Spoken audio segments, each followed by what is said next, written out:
प्रभु राम देव भगवान अल्लाह खुदा ईश आदि नाम एक ही शक्ति के हैं।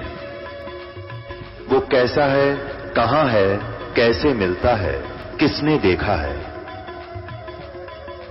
ये प्रश्नवाचक चिन्ह पूर्ण रूप से हटाने के लिए अवश्य सुनिए जगत गुरु तत्वदर्शी संत रामपाल जी महाराज के अमृत वचन, सर्व पवित्र धर्मों के पवित्र शास्त्रों के आधार पर। सतगुरुदेव की जय। सर्वसंग से प्रार्थना है, सत्संग प्रारंभ हो रहा है। कृपया सत्संग स्थल पर शांतिपूर्वक विराजमान होकर के श्रद्धा से सत्संग सुने। परमेश्वर की प्यारी आत्माओं से पुनर्निवेदन है, सत्संग प्रारंभ हो रहा है। कृपया सत्संग स्थल पर शांतिपूर्वक विराजमान होकर के श्रद्धा से सत्संग सुने। सत साहिब सतगुरुदेव की जय। बंदी छोड़ कबीर परमेश्वर जी की जय। बंदी छोड़ गरीबदास जी महाराज जी की जय। स्वामी रामदेवानंद जी गुरु महाराज जी की जय हो।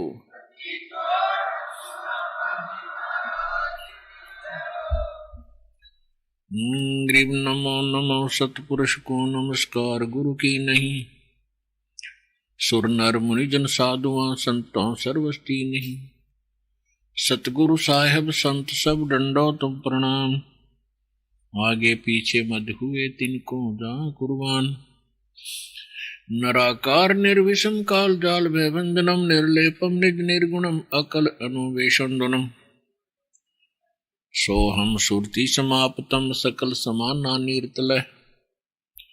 उज्ज्वल हीरंबर हरदमम बेपरवा अथाह वार पार निमज्जतम।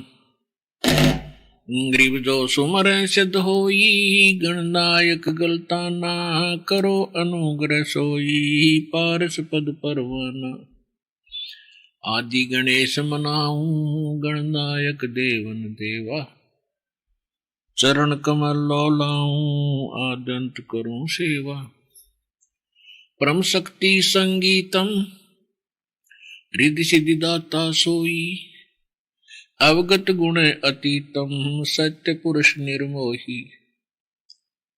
जगदम्बा जगदीशम मंगल रूप मुरारी। तन मन अर्पण शेषम भक्ति मुक्ति भंडारी। सुर नर मुनि जन ध्यावे ब्रह्मा विष्णु महेशा। शेष शेष मुख गावे पूज्य आद गणेशा। इंद्र कुबेर सरीखा वरुण धर्म राय ध्यावे। समर्थ जीवन जी का मन इच्छा फल पावे। 33 कोटि अधारा ध्यावे से 88। उतरे बहुजल पारा कट है यम की फांसी। 33 कोटि अधारा ध्यावे से 88।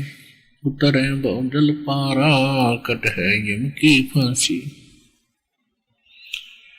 कर जोरूं विनती करूं धरूं चरण पर शीश। गुरु जी राम देवानंद जी महाराज ने दियो नाम बख्शीश।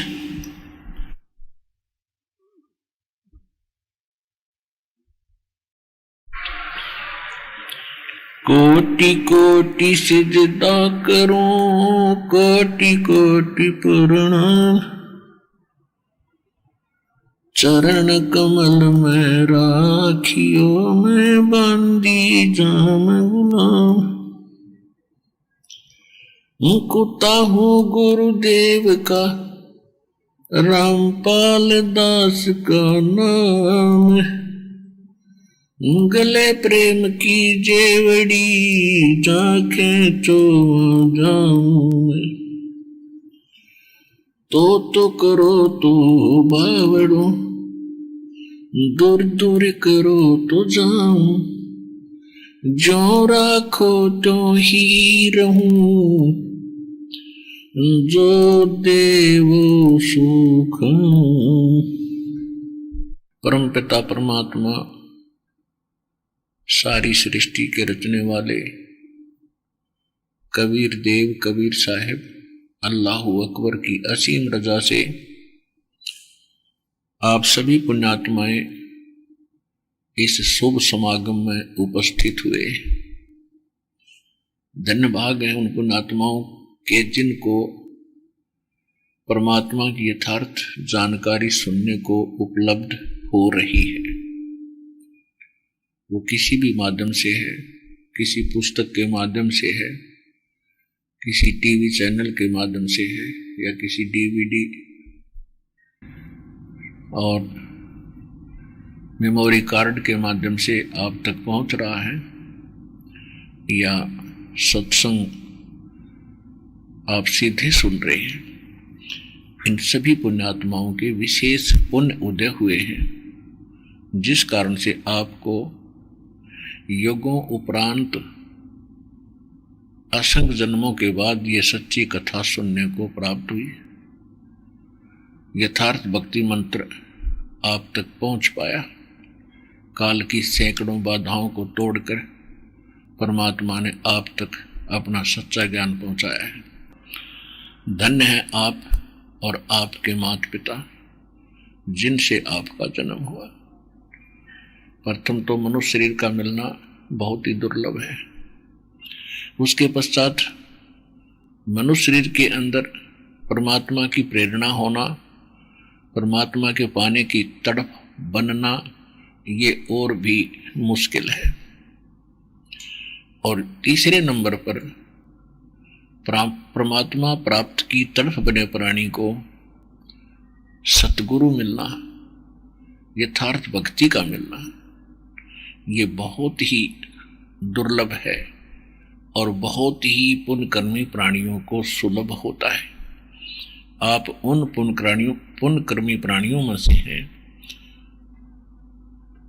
जिनको मनुष्य जीवन भी प्राप्त है, परमात्मा पाने की तरफ भी विद्यमान है, और इसी तरफ में आपको यथार्थ भक्ति, यथार्थ भगवान और यथार्थ अध्यात्म ज्ञान प्राप्त हुआ। ये कोई डूम बाट के गीत नहीं है, ये परमात्मा का बताया मार्ग है। इसको हृदय से लगाकर और मर्यादा में रहते हुए इस सत्य भक्ति की साधना अंतिम श्वास तक करना, आप सफल होगे, आपका परिवार सफल होगा, सुख होगा। इस गंदे लोक में भी आपको बहुत सुविधाएं भगवान उपलब्ध कराएगा और फिर सतलोक लेकर जाएगा। सत्संग इस कलयुग के अंदर सत्संग का मिलना बहुत मुश्किल है, और जो संत सत्संग करते हैं वो स्वयं भी भ्रमित हैं, क्योंकि उनके पास सत्संग नहीं है, और फिर उसके बाद उनके पास मोक्ष के वो मंत्र नहीं है जिनसे प्राणी का मोक्ष हो सकता है।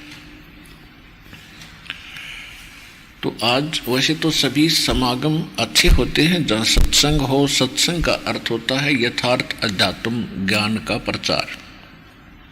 तब तक तो दोष था नहीं जब तक उनको ये ज्ञान नहीं प्राप्त था, क्योंकि काल ने सबकी मति बंद कर रखी है,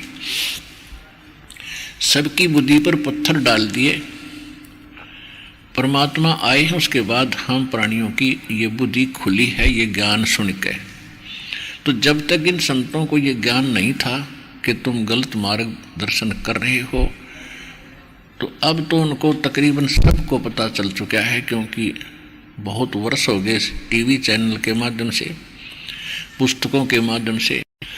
कहते हैं जान बूझ साची तजय और करे झूठ तने, और वाह की संगत है प्रभु सौपन में भी नहीं दे।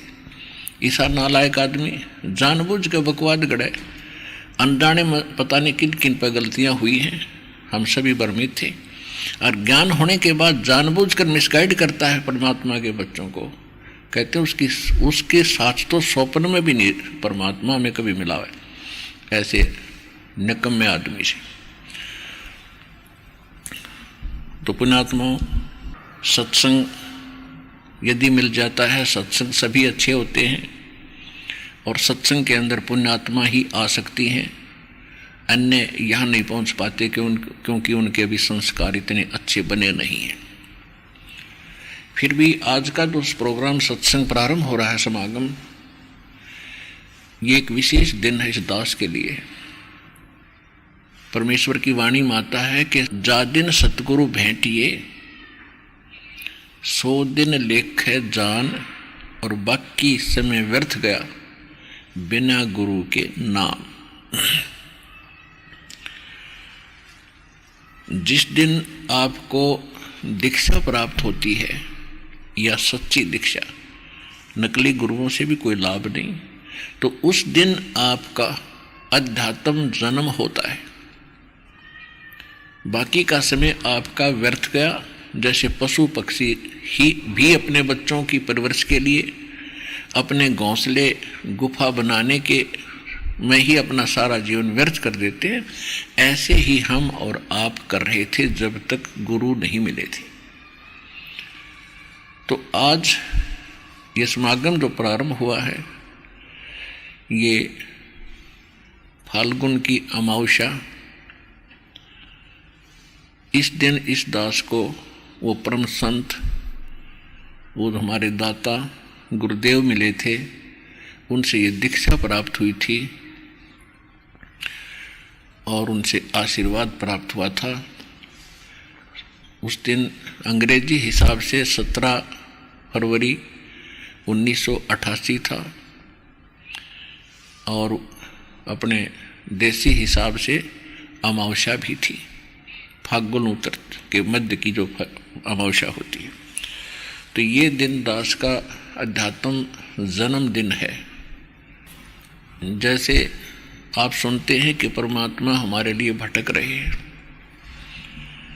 गोता मारूं स्वर्ग में, जा बैठूं पाताल, गरीब दास ढूंढता फिरूं मैं अपने हीरे मोती लाल।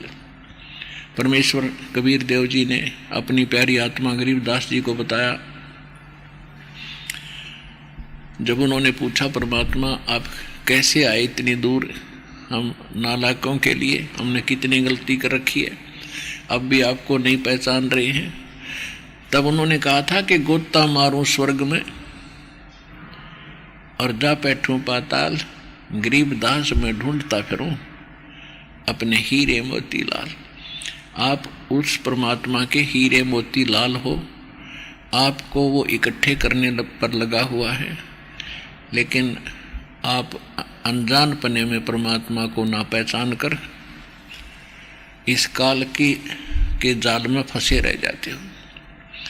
तो परमात्मा प्रत्येक युग में आते हैं, उसके साथ साथ अन्य समय में भी वो जब चाहे कभी भी इस पृथ्वी पर आ जाते हैं। वो परमात्मा कभी जन्म नहीं लेते, सहशरीर आते हैं, सहशरीर चले जाते हैं। एक जीवन प्रत्येक युग में एक जन साधारण की तरह वो जीते हैं, ये उनका नियम है। जैसे इसी कलयुग के अंदर विक्रमी संवत 1455 ज्येष्ठ सुदी पूर्णमासी सन 1398 को सतलोक से आए थे। एक बालक का रूप बनाया था, कमल के फूल पर विराजमान हुए थे। वहाँ से नीरू नीमा नाम के दुल्हा दंपति निसंतान थे, वो घर ले गए थे।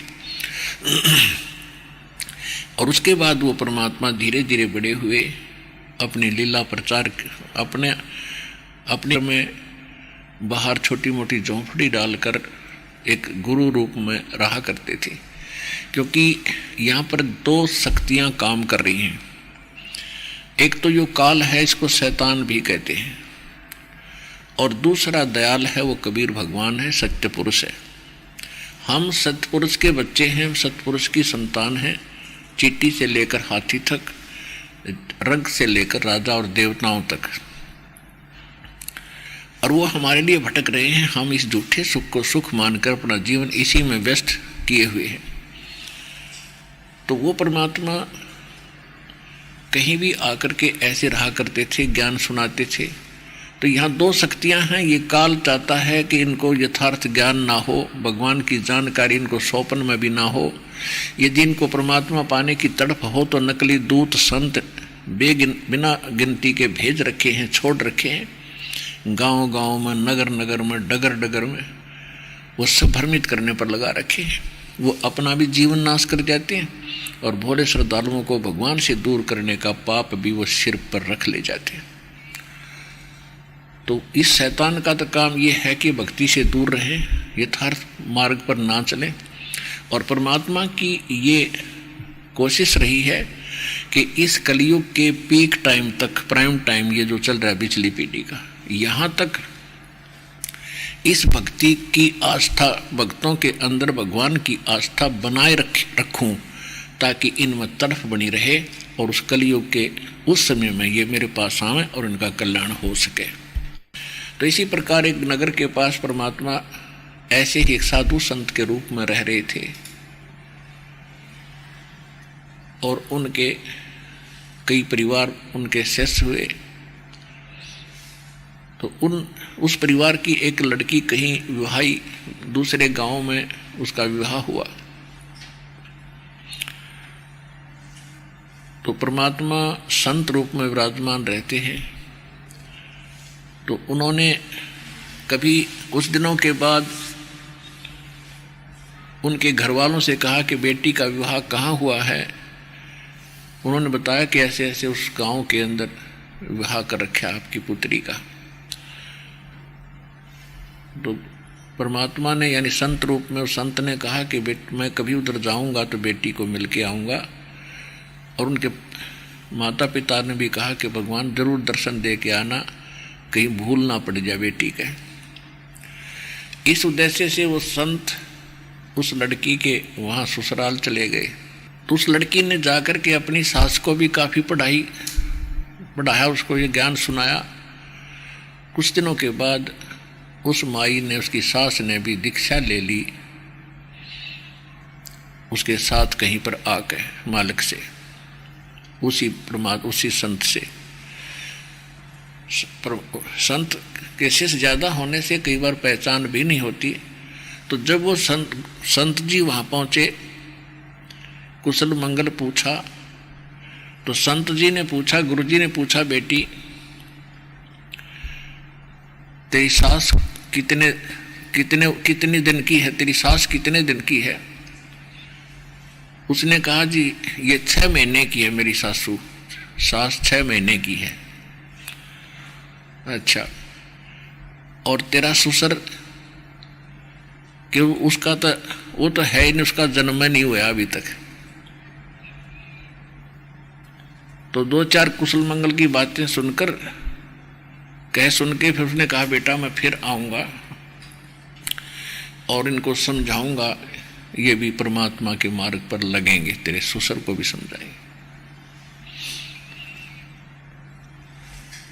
तो उसके वो चले गए संत जी। पीछे से उसका ससुर आया तो उसकी सास ने उसको कहा कि ये अच्छी निकम्मी बहू आई, ये तुम्हारी बेइज्जती करती है। ऐसे ऐसे गुरुजी आ रहे थे उसके सामने, कहती है मुझे तो कहती है ये 6 महीने की है। मुझे तो बता रही थी 6 महीने की, मैं 60 साल की और इसके सामने बैठी, और आपको कह रही थी उसका जन्म नहीं हुआ, तो मेरी झूठी भी है, इसकी क्यों कृपा पड़ेगी। तो ससुर समझदार था कि इस लड़की के साथ तो हम क्यों बात करें। आप कह रहे हो महाराज जी फिर आओगे, महाराज जी से पूछेंगे जी आपकी लड़की को कुछ समझाओ, ये ऐसे ना बोला है। तो गुरुजी वापस आए तो उसके ससुर ने कहा महाराज जी या लड़की न समझाओ, ये कैसी बोलती है, 60 साल की बुढ़िया ने तेनू कहा है या 6 महीने की है, और मेरे बारे में आपको क्या ऐसा इसका जन्म नहीं हुआ है, ये अच्छी बात नहीं। ऐसे अच्छे घर की लड़की है, ये ऐसे बोल रही है, क्या सोचेंगे लोग, या पागल है या क्या कहेंगे। तो गुरुजी ने बताया, संत ने बताया, देखो ये हमारी कोड वर्ड थे, अध्यात्म यानी सत्संग के ये कोड वर्ड हैं, ये तुम नहीं समझ सके, इसका कहने का तात्पर्य यह है कि इसकी सासू ने अभी नाम लिया होगा 5-6 महीने पहले। हाँ जी, 6 महीने पहले यह नाम दिला के लाई थी और आपने दीक्षा ले नहीं रखी। आखा मैंने तो नहीं ले रखी। तो ये इसलिए कह रही थी कि जिस दिन सतगुरु मिल गए वो मनुष्य का जीवन उस दिन तो शुरू होता है, और जब तक मनुष्य शरीर नहीं मिला है तो व्यर्थ है, वो जीवन जन्म में नहीं गिनता हमारे हिसाब से। तो कहने का भाव ये है पुण्यात्माओं, जा दिन सतगुरु भेंटिया 100 दिन लेख जान, और बाकी समय व्यर्थ गया बिना गुरु के नाम। आज का जो समागम प्रारंभ हुआ है ये दास का जन्मदिन है। उससे पहले सन 1988 उससे पहले दास के 37 वर्ष पशु जैसे जीवन जीने में व्यर्थ हो गए थे, और उसके बाद जब ज्ञान हुआ, परमात्मा मिले, नाम मिला, तो ये वो शुभ दिन है। ये आने वाला जो अमावस्या है 1 यानी 2 मार्च की, जिस दिन परमात्मा का भोग पड़ेगा, तो ये समागम उस उपलक्ष्य में हो रहा है। तो पीछे लग गया जाऊं था मैं लोक वेद के साथ, रस्ते में सतगुरु मिल गए, दीपक दे दिया हाथ। लोक वेद किसे कहते हैं? लोक वेद होता है दंत कथा, सुना सुनाया ज्ञान, अक्षेत्रीय जो उस क्षेत्र में प्रसिद्ध हो, उसको कहते हैं अक्षेत्रीय ज्ञान लोक वेद। जो सत्य से दूर हो, तो उस लोक वेद के आधार से हमने श्री राम, श्री कृष्ण और हनुमान जी और दुर्गा जी और जितने भी देवी देवता हम सुना करते, जिनके नाम याद थे, उन सबको ही पूजा करते थे। और श्री ब्रह्मा, श्री विष्णु, श्री शिव जी के विषय में हम सुना करते थे कि अजरो अमर हैं, ये सर्व संकट मोचन हार हैं, सर्व सुखदायी हैं, इन अजन्मा हैं, इनके जन्म मृत्यु नहीं होती। तो ये लोक वेद था या झूठ थी, अज्ञान था यो। अब इनके इतिहास में इनकी जीवनी से पता लगा, जिन पुस्तकों को हम हृदय से लगाए रखते थे और सत्य मानते थे पवित्र पुराणों को, तो उन्हीं पुराणों में आज हम पढ़ रहे हैं कि ये खुद मानते हैं कि हमारा जन्म मृत्यु होता है, हम अविनाशी नहीं। देवी पुराण सचित्र मोटा टाइप गीता प्रेस गोरखपुर से प्रकाशित 3रे स्कंद में 123 पृष्ठ पे भगवान विष्णु खुद कह रहे हैं अपनी दुर्गा माता को कि तुम शुद्ध स्वरूपा हो और ये सारा संसार आप ही से उद्भासित हो रहा है। मैं, ब्रह्मा और शंकर, हम आपकी कृपा से ही विद्यमान हैं। हमारा तो जन्म और मृत्यु होता है, आविर्भाव माने जन्म और तिरोभाव माने मृत्यु होता है, हम नित्य नहीं है। तो इसे सिद्ध हो गया कि इनकी जन्म मृत्यु होती है, ये नाशवान है। और हम सुनते थे इनको कि ये अविनाशी है, अजरो अमर है, सर्वेश्वर है। तो ये था लोकवेद। तो इसी आधार से ये दास हनुमान जी की पूजा करता था। बचपन से ही ऐसे किसी भक्तों से, किसी व्यक्ति से सुना तो मंगलवार का व्रत प्रारंभ कर दिया, हनुमान चालीसा शुरू कर दिया। और भी जो भी हमें कोई भी मंत्र थे, हरे राम हरे कृष्ण सीताराम राधे श्याम, ये सारे मंत्र कराया करते। ओम नमः शिवाय, ये गायत्री मंत्र बना रखा था नकलियों ने। यजुर्वेद अध्याय नंबर 36 का मंत्र नंबर 3 है, भूर्भुवः स्वः तत्सवितुर्वरेण्यं भर्गो देवस्य धीमहि धियो यो न प्रचोदयात्। कंप्लीट है ये, इसमें ओम मंत्र नहीं है। इस मंत्र के साथ ओम लगाकर इसको निष्क्रिय करने वाली बात है, इसका कोई लाभ नहीं मिलेगा, क्योंकि इस मंत्र में ओम नाम नहीं है। ये महिमा है पूर्ण परमात्मा सत्य पुरुष की, और ओम नाम है ब्रह्म का, काल का। तो ओम नाम के प्रथम तो ओम नाम ही कंप्लीट नहीं है, और फिर इस ओम नाम को ला दिया हमने परमात्मा की महिमा के साथ। अब जैसे ओम तो समझ ले मुख्यमंत्री का नाम है और हम महिमा करें प्रधानमंत्री की, तो वहाँ ओम लगा हमने मुख्यमंत्री लगाकर उसकी महिमा गा रहे हैं, तो कितनी अकल अपने में। और क्या वो सोचेगा सामने वाला प्रधानमंत्री कि मुझे मुख्यमंत्री कहकर संबोधित कर रहा है, कैसा बेवकूफ़ आदमी है ये, निकालो इसको यहाँ से। तो ऐसे हम भ्रमित कर रखे थे। अब जैसे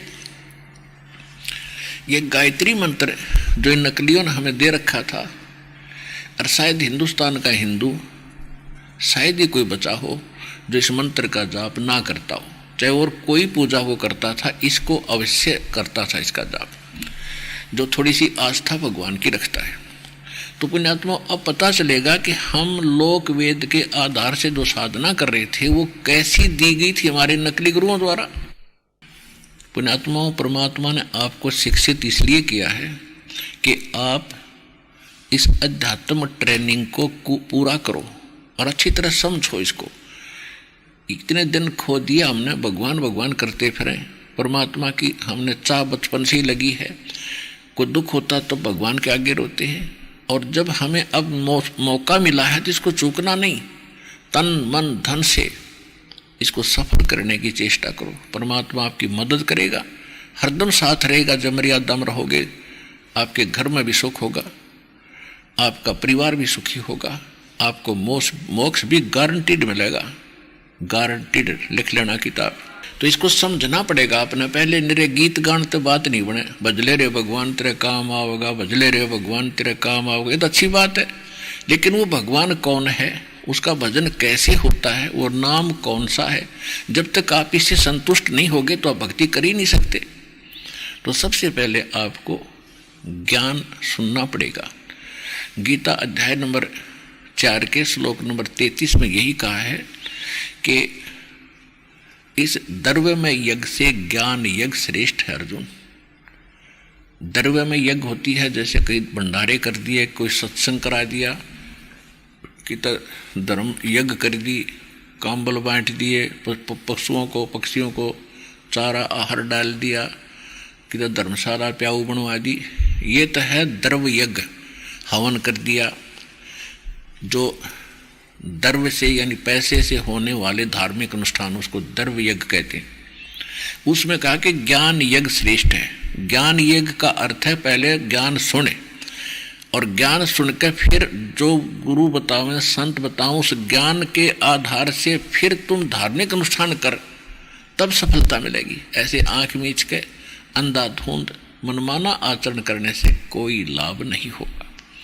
श्रीमद् भगवद गीता अध्याय नंबर 16 के श्लोक नंबर 23 और 24 में कहा है कि शास्त्र विधि को त्याग कर, 23वें श्लोक में कहा कि शास्त्र विधि को त्याग कर जो मनमाना आचरण करते हैं पार्थ, उनको न तो कोई सुख होता है, न कोई सिद्धि प्राप्त होती है, और न ही उनकी कोई गति होती है। और इन 3 वस्तुओं के लिए ही हम भगवान की साधना करते हैं, और तीनों से होती नहीं। फिर 24वें श्लोक में 16वें अध्याय में कहा कि इससे तेरे लिए अर्जुन कर्तव्य और अकर्तव्य की व्यवस्था में सद्ग्रंथ ही प्रमाण है। किसी की लोक वेद पर आश्रित होकर अपना जीवन नाश ना करना। जो सद्ग्रंथ बताते हैं उन्हीं को आधार मानकर उनकी साधना और अपने ज्ञान को ग्रहण करना। तो इस सतलोक आश्रम बरवाला के अंदर केवल सद्ग्रंथ को आधार मानकर और ये शिक्षा और दीक्षा दी जाती है, और आपके रूबरू किया जाता है। हमारे सद्ग्रंथ ये बताते हैं, ये दास भी वही आपको बता रहा है। हमारे सद्ग्रंथों में साधना के ये मंत्र हैं, और इन मंत्रों को जिन जिन महापुरुषों ने जाप किया उनका प्रमाण बताता है कि इन महापुरुषों ने ये मंत्र जाप किए, और इनका मोक्ष आप भी मानते हो कि इनका मोक्ष हुआ, तो उनका मोक्ष इस साधना से हुआ जो दास बताता है। तो आपके पास से वो उपलब्ध कराई जा रही है। तो प्रसंग चल रहा है कि शास्त्र विधि को त्याग कर जो मनमाना आचरण हम करते रहे, वो कौन कौन से आचरण थे। आज कुछ प्रकाश डालेंगे गायत्री मंत्र क्या है, और ये कहाँ से नकलियों ने ग्रहण किया, इनको ये भी नहीं मालूम आज तक ये गायत्री मंत्र है कहाँ से। कोई कुछ कह रहा था, कोई कुछ कह रहा था कि ऋषियों की खोज है। खोज है तो यजुर्वेद अध्याय नंबर 36 का मंत्र नंबर 3 है। अब विशेष बात सोचने की ये है कि इस मंत्र को हम जाप भी करते थे तो इसका लाभ क्या था। इससे लाभ कितना होना था, जैसे भूर्भुवः स्वः तत् सवितु वरेण्यम भर्गो देवस्य धीमहि धियो यो न प्रचोदयात्। इसका अर्थ है कि परमात्मा सबसे पहले विद्यमान थे, उन्होंने सभी लोकों की रचना की, वो सबका सवितु यानी रचनहार है। उस परमात्मा की सच्चे दिल से और सच्ची श्रद्धा से और एक मत होकर आश्रित होकर उसकी भक्ति करनी चाहिए। अब ये है इसका अर्थ। इस गायत्री मंत्र को कहा करते थे आप, इसके साथ ओम नहीं लगाना चाहिए। ओम तो बिल्कुल लाकर खराब कर दिया इसको। अब कोई न्यू कहे कि ऋषियों ने और इसमें बढ़िया खोज कर दी, तो ऋषि इस भगवान से बड़े नहीं हो सकते। अब जैसे किसी मोटरसाइकिल कंपनी ने उसका पिस्टन बनाकर दे रखा है और उसमें कोई अपनी चतुरता करता है, उसका एक नट वेल्ड और कर देता है कि अब ये बढ़िया हो गया। उसने तो बैठा दिया बढ़िया, तो पहले बना के कंपनी ने रख रखा था स्पेयर पार्ट में। तो कहने का भाव ये है कि ये जो वेद हैं हमारे, ये ISI मार्क के स्पेयर पार्ट्स हैं, और इनको जो जानने वाला इंजीनियर है वही उठा कर इसकी राम नाम की गाड़ी बना देता है। इन नकलियों ने कोई पता ही नहीं था कौन सा मंत्र वेद बताते हैं, कौन सा मंत्र गीता बताती है। गीता जी में केवल एक ओम मंत्र है। ब्रह्म कहता है मेरा जाप ओम मंत्र है। उस परमात्मा का की साधना करनी है, मैं जानता नहीं, उसका ओम तत्सत मंत्र है, 3 मंत्र का जाप है। और गीता में कोई नाम के जाप का कोई प्रावधान नहीं, ना वेदों में है। तो ये नकली कहाँ से लाई हो अन्य मंत्र अटपट करके, सहस्रनामा विष्णु का बना लिया है। ओम भगवते वासुदेव, ओम नमो भगवते वासुदेव, ओम नमः शिवाय। ये मंत्र नहीं है, ये मनमाना आचरण है। तो कहने का भाव ये है कि इस जैसे ये गायत्री मंत्र है, इसका अर्थ ये दास ने बताया है, ये बनता है। तो अब जैसे बिजली के गुण लिखे हैं कहीं पर, ये विद्युत के, और उसके गुणों में लिखा है कि बिजली पंखा चला देती है, बल्ब जगा देती है, अंधेरे में को उजाले में बदल देती है, जमीन से पानी निकाल देती है। बिल्कुल सही है। और कोई इस सेंटेंस को पढ़ता रहे 1000 लाख बार पढ़ ले, क्या यूज हुआ उसका? उस जो गुण बिजली के लिखे हैं वो प्राप्त कैसे होंगे, ये मेथड, ये तरीका खोजना था। उसका तरीका इससे हटकर है। किसी व्यक्ति से पूछे भाई कनेक्शन कैसे मिलता है, वो कौन कौन से पेपर तैयार करने पड़ते हैं, वो सारे तैयार करें। जो भी उनकी फॉर्मेलिटी है बिजली प्रदान करने वाले महकमे की, वहाँ जावे और उनके बताए अनुसार सारे फार्म भरे, विटनेस दिवावे और फिर वो कनेक्शन देंगे। तो जो गुण आप सुना करते और गाया करते और बोलिया करते, आप भी रोज रटा करते, वो गुण तब मिलेंगे जब आप कनेक्शन ले लोगे। फिर वो गुण गाइयो चाहे ना गाइयो, फिर तो रोज उनका आनंद लीजियो। तो इस गायत्री मंत्र में ये गुण है उस भगवान के।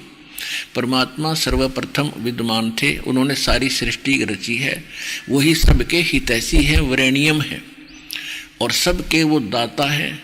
उसकी भक्ति करनी चाहिए अपनी सच्चे दिल से, सच्ची बुद्धि से, और कुछ बुद्धि का प्रयोग करो, परमात्मा को जानो। इस तरह का उसका अनुवाद है। तो उसको हम रोज पढ़ते रहें। भगवान सर्वप्रथम थे, परमात्मा ने सब रचना रची, उसकी भक्ति करनी चाहिए, सच्चे दिल से करनी चाहिए, करते रहो। तो उस गायत्री मंत्र के 1 लाख जाप करने, करोड़ जाप करने से कोई लाभ नहीं होगा जब तक वो गुण जो भगवान के अंदर हैं उनको प्राप्त कराने वाला कनेक्शन यानी सतगुरु नहीं मिलेगा। इसलिए वो साधना शास्त्र विधि त्याग कर ये मनमाना आचरण था, और इस गायत्री मंत्र का कोई लाभ आपको नहीं मिला। जिस कारण से आप भक्ति करते करते भी सब दुखों का सामना करते रहे। उसके बाद आप प्रेत पितर बनकर श्राद्ध खाने के लिए तत्पर रहे, यानी आपके श्राद्ध निकलवाए जा रहे थे। तो क्या लाभ दिया उस साधना आपको? इसी प्रकार अन्य जो साधनाएं हैं, अब जैसे व्रत रखते हैं, व्रत रखने से क्या लाभ होगा? जैसे 10 मंगलवार का व्रत रखा करता हनुमान जी का, और छोटी उम्र में ही लग गया था 4वीं 5वीं कक्षा से, तो बच्चे को भूख तक नहीं लग गया करे कि वो सारे दिन उछल कूद मचानी, और उस दिन व्रत रखना कंपलसरी। अब 12 बजे के बाद खाना खा सकते थे, उससे पहले खाना नहीं खा सकते। तो जब तक रोटी ना मिलती थी ना, हनुमान थोड़ा याद आया करता, रोटी घनी याद आया करती। अन्य सोचा करते कब 12 बजे रोटी खावें, पेट पकड़ कर बैठ जाते। तो कहने का भाव ये है कि starvation could not lead to salvation. भूखा मरने से भगवान नहीं मिल सकता। और फिर ये प्रावधान कहा ऐसे व्रत रखने का। सूक्ष्म वेद में लिखा है कि प्रथम अंदर संयम राखे, योग युगत सब सतगुरु भाखे। सबसे पहले खाने और पीने में संयम करे, कति इतना कम भी नहीं खावे जिस तरह सारे दिन रोटी याद आवे या आंत कट्ठी हो जाए, अस्वस्थ हो जाए इंसान। और इतना ज़्यादा भी नहीं खावे, खा ले दड़ी पक्का, हर पे रंगड़ाई टूटा जमाई आवे, भक्ति करी जाना। यानी अन्न और जल का संयम रखे, आवश्यक खाना खावे, घना भी नहीं खावे और कति इतना भी नहीं खावे कि भाई कम भी नहीं खाए, यानी अपना मीडियम सा जलपान करे, भक्ति करे, उससे शरीर भी नॉर्मल रहता है। और योग युक्त, योग माने साधना की, युक्ति माने विधि, सतगुरु बतावे तो वो इस तरह के बताओगा। और हमारी श्रीमद् भगवत गीता एंड पवित्र श्रीमद् भगवत गीता, पवित्र 4 वेद और पवित्र सूक्ष्म वेद जो गॉड गिवन स्पिरिचुअल नॉलेज है, जो परमात्मा स्वयं आकर बोलते हैं, उसको सूक्ष्म वेद कहते हैं और उसको तत्व ज्ञान भी कहते हैं। इन 3 जो ये सदग्रंथ हैं, 3 सदग्रंथ हैं, इनके अंदर हमारी भक्ति की विधि यथार्थ लिखी हुई है। लेकिन वेद और गीता में एक जैसी विधि है भगवान के पाने की, ये इनकम्प्लीट है, कंप्लीट नहीं है। इसका प्रमाण है श्रीमद् भगवत गीता अध्याय नंबर 4 के और श्लोक नंबर 32 और 34 में। यहाँ पर ये गीता ज्ञानदाता श्री कृष्ण में प्रवेश करके ब्रह्म बोल रहा है, ब्रह्म। और ये कह रहा है कि अर्जुन, जो मैंने अभी तुझे अन्य साधकों की साधनाएं बताई हैं, श्लोक नंबर 25 से लेकर 30 तक, कोई देवताओं की पूजा करता है, कोई एक पैर के खड़ा होकर के तप करता है, और कोई प्राणायाम आदि करके सोचा भाई इससे मोक्ष हो गया, कोई घोर तप को तपता है, और कोई केवल स्वाध्याय करते हैं, कोई अहिंसावादी घोर व्रत रखते हैं, जैसे मुंह पर पट्टी बांध कर नंगे पैरों घूमते हैं, हम हिंसा नहीं करते, अहिंसा में विश्वास रखते। कहते ये साधना करने वाले साधक अपनी अपनी साधनाओं को ये पापनाशक जानते हैं। पापनाशक मीन मोक्षदायक, पापनाश होंगे तभी तो मोक्ष होगा, तो मोक्षदायक मानते हैं। लेकिन चौथे अध्याय के फिर 32वें श्लोक में कहा है कि उस सच्चिदानंद घन ब्रह्म ने अपने मुख कमल से जो ज्ञान बोला होता है, उनकी उस सच्चिदानंद घन ब्रह्म की वाणी कहलाती है। उस वाणी के अंदर यज्ञों यानी धार्मिक अनुष्ठानों की, साधनाओं की जानकारी विस्तार के साथ कही गई है। और उसमें लिखा है कि वो काम करते करते कर्म करते करते की जाती है, और उसके करने से फिर आप पूर्व सभी पापों से मुक्त हो जाओगे। और उस फिर चौथे अध्याय के 34वें श्लोक में कहा है कि वो जो तत्व ज्ञान है मैं नहीं जानता, गीता ज्ञानदाता कहता है, उसके लिए तत्वदर्शी संतों की खोज करो जो उस तत्व ज्ञान से परिचित हों, जो गॉड गिवन स्पिरिचुअल नॉलेज है। Complete God given, complete spiritual knowledge है, यानी पूर्ण परमात्मा द्वारा दिया गया संपूर्ण ज्ञान उसमें है। और वो तत्वदर्शी संत बताओगे, उनके पास जाकर विनम्र भाव से प्रणाम करके, दंडवत प्रणाम करके पूछना, तब वो आपको बताएंगे। तो इससे सिद्ध हो गया कि गीता के अंदर कंप्लीट स्पिरिचुअल नॉलेज नहीं है, लेकिन गलत नहीं है। गीता अध्याय नंबर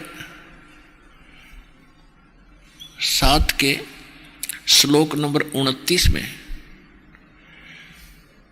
गीता ज्ञानदाता बता रहा है कि मैं जो ज्ञान दे रहा हूं तुझे कि तत्वदर्शी संत की खोज कर ले।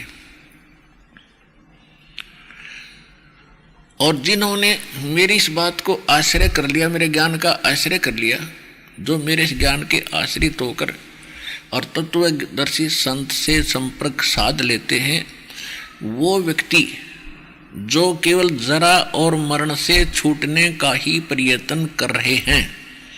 जरा माने बुढ़ापे का कष्ट और मरण माने मृत्यु, तो वो तत्परम से और सारे आत्म ज्ञान से और सारे इन कर्मों से परिचित हो चुके। जो केवल जरा और मरण, जरा माने वृद्ध अवस्था का कष्ट, बुढ़ापे का दुख और मरण माने मृत्यु, जो केवल जरा और मरण से मोक्ष पाने के लिए, छुटकारा पाने के लिए जो प्रयत्नशील हैं, वो मेरे इस ज्ञान को आश्रित कर चुके हैं और वो तत्ब्रह्म से परिचित हैं। तत्ब्रह्म और सारे अध्यात्म ज्ञान से और सारे कर्मों से वो परिचित हो चुके। तो कहने का भाव ये है कि वो फिर इस संसार की किसी अन्य वस्तु की इच्छा नहीं रखते, वो केवल वृद्ध अवस्था से यानी और पुनर्जन्म से छुटकारा पाना चाहते। तो कहने का भाव ये है कि इस जीव के लिए वृद्ध अवस्था सबसे बड़ा दुख है, सबसे बड़ा कहर है इसके लिए। और फिर मृत्यु उससे भी बूंदी, उससे भी बुरी। हम अपने बच्चों में कैसे सुख से रह रहे हैं, कितने प्यार है इनके अंदर, कितना संपत्ति में हमारा लगाव है, सारा जीवन उसी पर लगा देते हैं, जमीन खरीदने में, उसके ऊपर कोठी बंगले बनाने में, और फिर मर जाते हैं 1 सेकंड में। तो ये कोई जीवन है? तो ये छुटकारा होगा वहां सतलोक में जाने से जहां आप रहा करते थे, और वहां जाने के बाद फिर आप वापस मृत्यु में नहीं आओगे। वहां वृद्ध अवस्था नहीं है, ऐसी सृष्टि है, ऐसे ही आपका परिवार बनेगा और वो परिवार सदा के लिए आपके साथ रहेगा। वहाँ किसी चीज़ का अभाव नहीं है, कोई मृत्यु नहीं है, कोई राग द्वेष नहीं है, इतना वहाँ का वातावरण इतना अच्छा है। तो हम उसको छोड़कर यहाँ गलती से आप फंसे और हम इतने दलदल में धस गए, हमने वो शुद्ध भी ना रही कि इससे हटकर भी कोई स्थान है, इससे हटकर भी कोई भगवान है। अभी तक हमारे धर्मगुरु स्वर्ग तक की रामायण सुनाया करते थे, अभी तक ये हमारे को स्वर्ग तक की ही कथा सुनाया करते थे, और मृत्यु फिर भी डेफिनेट है, अपने कर्म भोग कर फिर आना ही पड़ता है। तो ये जो पढ़ाई इनकम्प्लीट थी, ये धात्म मार्ग इनकम्प्लीट था, अधूरा था। अब संपूर्ण spiritual knowledge, complete spiritual knowledge परमात्मा का दिया हुआ इस दास के पास उपलब्ध है, विश्व में किसी के पास नहीं है। ये आज समझ में आ जाए आपके, चाहे 10 दिन के बाद आ जाना, ये विश्व में ज्ञान किसी के पास नहीं है, और ना भक्ति है और ना ये मंत्र है।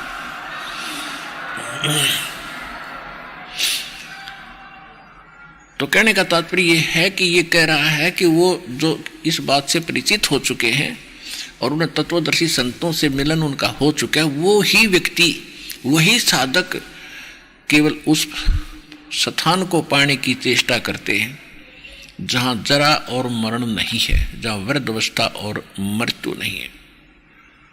8वें अध्याय के प्रथम मंत्र में अर्जुन ने पूछा कि किम तत्परम, वो तत्परम क्या है जिसके विषय में आप कह रहे हो कि जो व्यक्ति केवल जरा और मरण से छूटने का प्रयत्न करते हैं, तो ऐसा वो तत्परम कौन है, ऐसा वो तत्परम क्या है, अध्यात्म क्या है।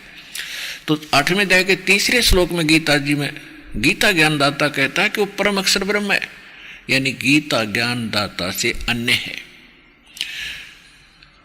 और गीता अध्याय नंबर 15 के श्लोक नंबर 1 से 4 में और 16 और 17 में एक निष्कर्ष दिया है, तत्वदर्शी संत की पहचान भी बताई है कि ये उल्टा लटका हुआ संसार रूपी वृक्ष जानो।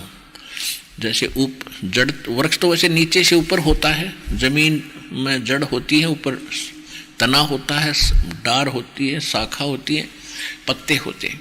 तो इसको ये समझ लो कि ये उल्टा लटका हुआ है, ऊपर को जड़ है, वो तो पूर्ण परमात्मा है, क्योंकि जड़ ही पूरे वृक्ष को आहार देती है, पालन करती है। तो वो परमात्मा जो पालन करता है वो तो सतलोक और सचखंड ऊपर रहता है, और नीचे किसके तना, ये तो अक्षर पुरुष है। गीता ज्ञानदाता नहीं बता, गीता ज्ञानदाता ने तो इतना कहा है कि ऊपर को जड़ और नीचे को तीनों गुण रूपी शाखा वाला ये उल्टा लटका हुआ संसार रूपी पीपल का वृक्ष जानो। और जो संत इसके सारे विभाग जानता है, स वेदविद, वो तत्वदर्शी संत है, वो वेद के तात्पर्य को जानता है, उससे बात कर। तो जैसे परमात्मा की लीला में लिखा है कि वो स्वयं आकर के यथार्थ ज्ञान अपनी अच्छी आत्माओं को देते हैं, सतलोक से चलकर आते हैं, तो 600 वर्ष पहले परमात्मा ने वो भूमिका की थी। इस तत्व ज्ञान को 600 वर्ष पहले बोला था, जिसे सच्चिदानंद घनब्रह्म की वाणी 4थे अध्याय के 32वें श्लोक में गीता जी में कहा है। तो उसमें क्या लिखा है कि अक्षर पुरुष एक पेड़ है और सरपुरुष वा की डार और तीनों देवा शाखा है ये पात रूप संसार। 600 वर्ष पहले सूक्ष्म वेद के अंदर ये कंप्लीट गीता ज्ञान निष्कर्ष दे रखा था 15वें अध्याय का एक श्लोक में। अक्षर पुरुष एक पेड़ है, सरपुरुष वा की डार और तीनों देवा शाखा है ये पात रूप संसार। अब अक्षर पुरुष कौन है? तो ये बता है कि जो तत्वदर्शी संत वो होगा, इस वृक्ष संसार रूपी वृक्ष के सब विभाग बता देगा। अब जड़ तो है पूर्ण परमात्मा, परम अक्षर ब्रह्म, जिसमें गीता अध्याय नंबर 8 के श्लोक नंबर 3 में गीता ज्ञानदाता जिसके विषय में संकेत करता है वो तो है परम अक्षर ब्रह्म। और गीता अध्याय नंबर 15 के श्लोक नंबर 16 और 17 में 3 पुरुष बताए, एक सरपुरुष एक अक्षर पुरुष। सरपुरुष ये ब्रह्म है जो गीता ज्ञान बोल रहा है श्री कृष्ण में प्रवेश करके, ये केवल 21 ब्रह्मांड का स्वामी है, 21 ब्रह्मांड। और दूसरा अक्षर पुरुष है, वो 7 संख ब्रह्मांड का स्वामी है, मालिक है, प्रभु है, स्वामी है। और इसमें गीता अध्याय नंबर 15 के श्लोक नंबर 16 में लिखा है कि यहाँ 2 पुरुष हैं, सरपुरुष और अक्षर पुरुष, और इनके अंतर्गत जितने प्राणी इनके लोकों में, और ये स्वयं ये सारे के सारे नाशवान हैं, लेकिन जीव आत्मा किसी की नहीं मरती। फिर 15वें अध्याय के 17वें श्लोक में कहा कि उत्तम पुरुष है तू अन्य परमात्मा इति उदाहरते। वो पुरुषोत्तम उत्तम पुरुष श्रेष्ठ भगवान तो इन दोनों से सरपुरुष और अक्षर पुरुष है, कोई और है, और उसको परमात्मा कहा जाता है। और ये लोग तरम अविश्य विवृत्ति जो तीनों लोकों में प्रवेश करके सबका धारण पोषण करता है, वो अवैश्वर है, वो है वास्तव अविनाशी भगवान। तो संसार रूपी वृक्ष का पोषण मूल से होता है। तो मूल जो है वो परम अक्षर पुरुष है, परम अक्षर ब्रह्म को हो, परम अक्षर पुरुष को हो। अब हम आते हैं गीता अध्याय नंबर 8 के और श्लोक नंबर गीता अध्याय नंबर 15 के श्लोक नंबर 1 से 4 का निष्कर्ष है कि तत्वदर्शी संत वो होगा जो इसके सभी भागों को भिन्न भिन्न बता देगा। सरपुरुष कौन है, परम अक्षर पुरुष कौन है, और अक्षर पुरुष कौन है, डार कौन है, यह आपको बता दिया कि संसार रूपी वृक्ष की मूल तो परम अक्षर ब्रह्म है, परम अक्षर पुरुष कहो, परम अक्षर ब्रह्म कहो। और तना जो जमीन से बाहर दिखाई देता उसको वो सरपुरुष जानो, सरपुरुष न अक्षर पुरुष, अक्षर पुरुष जिसको परब्रह्म भी कहते हैं, जो 7 संग ब्रह्मांड का स्वामी है। उसके बाद उस तने से एक मोटी डार निकलती है, वैसे तो बहुत सी निकलती है, उनमें से एक को समझो ये सरपुरुष है, ज्योत निरंजन है, ये काल है, 21 ब्रह्मांड का स्वामी है, ये ब्रह्मा विष्णु महेश का पिता है। तो इसकी डार के आगे फिर 3 शाखा हैं, रजगुण ब्रह्मा, सतगुण विष्णु, तमगुण शिव जी, और आगे 5 रूप संसार है। इनके इस उस डार पर लगी हुई शाखाएं 3 और उनके आगे जितने पत्ते हैं, तो उनके वो हम हैं 5 रूप संसार। ये तो परमात्मा ने बताया और दास ने आपका रूबरू कर दिया। तो ये कंप्लीट जो ज्ञान इनका बताता है वो तत्वदर्शी संत है। तो इस विश्व में आज तक आपने भी खूब अध्यात्म मार्ग की खोज की है, संतों से भी मिले हो, सदग्रंथ भी आपने बहुत पढ़े हैं, आज तक आपको ये ज्ञान बतानिया नहीं मिला होगा। तो इससे भी सिद्ध हो जाना चाहिए आपके हृदय में कि इस विश्व में दूसरा वर्तमान में कोई संत नहीं है।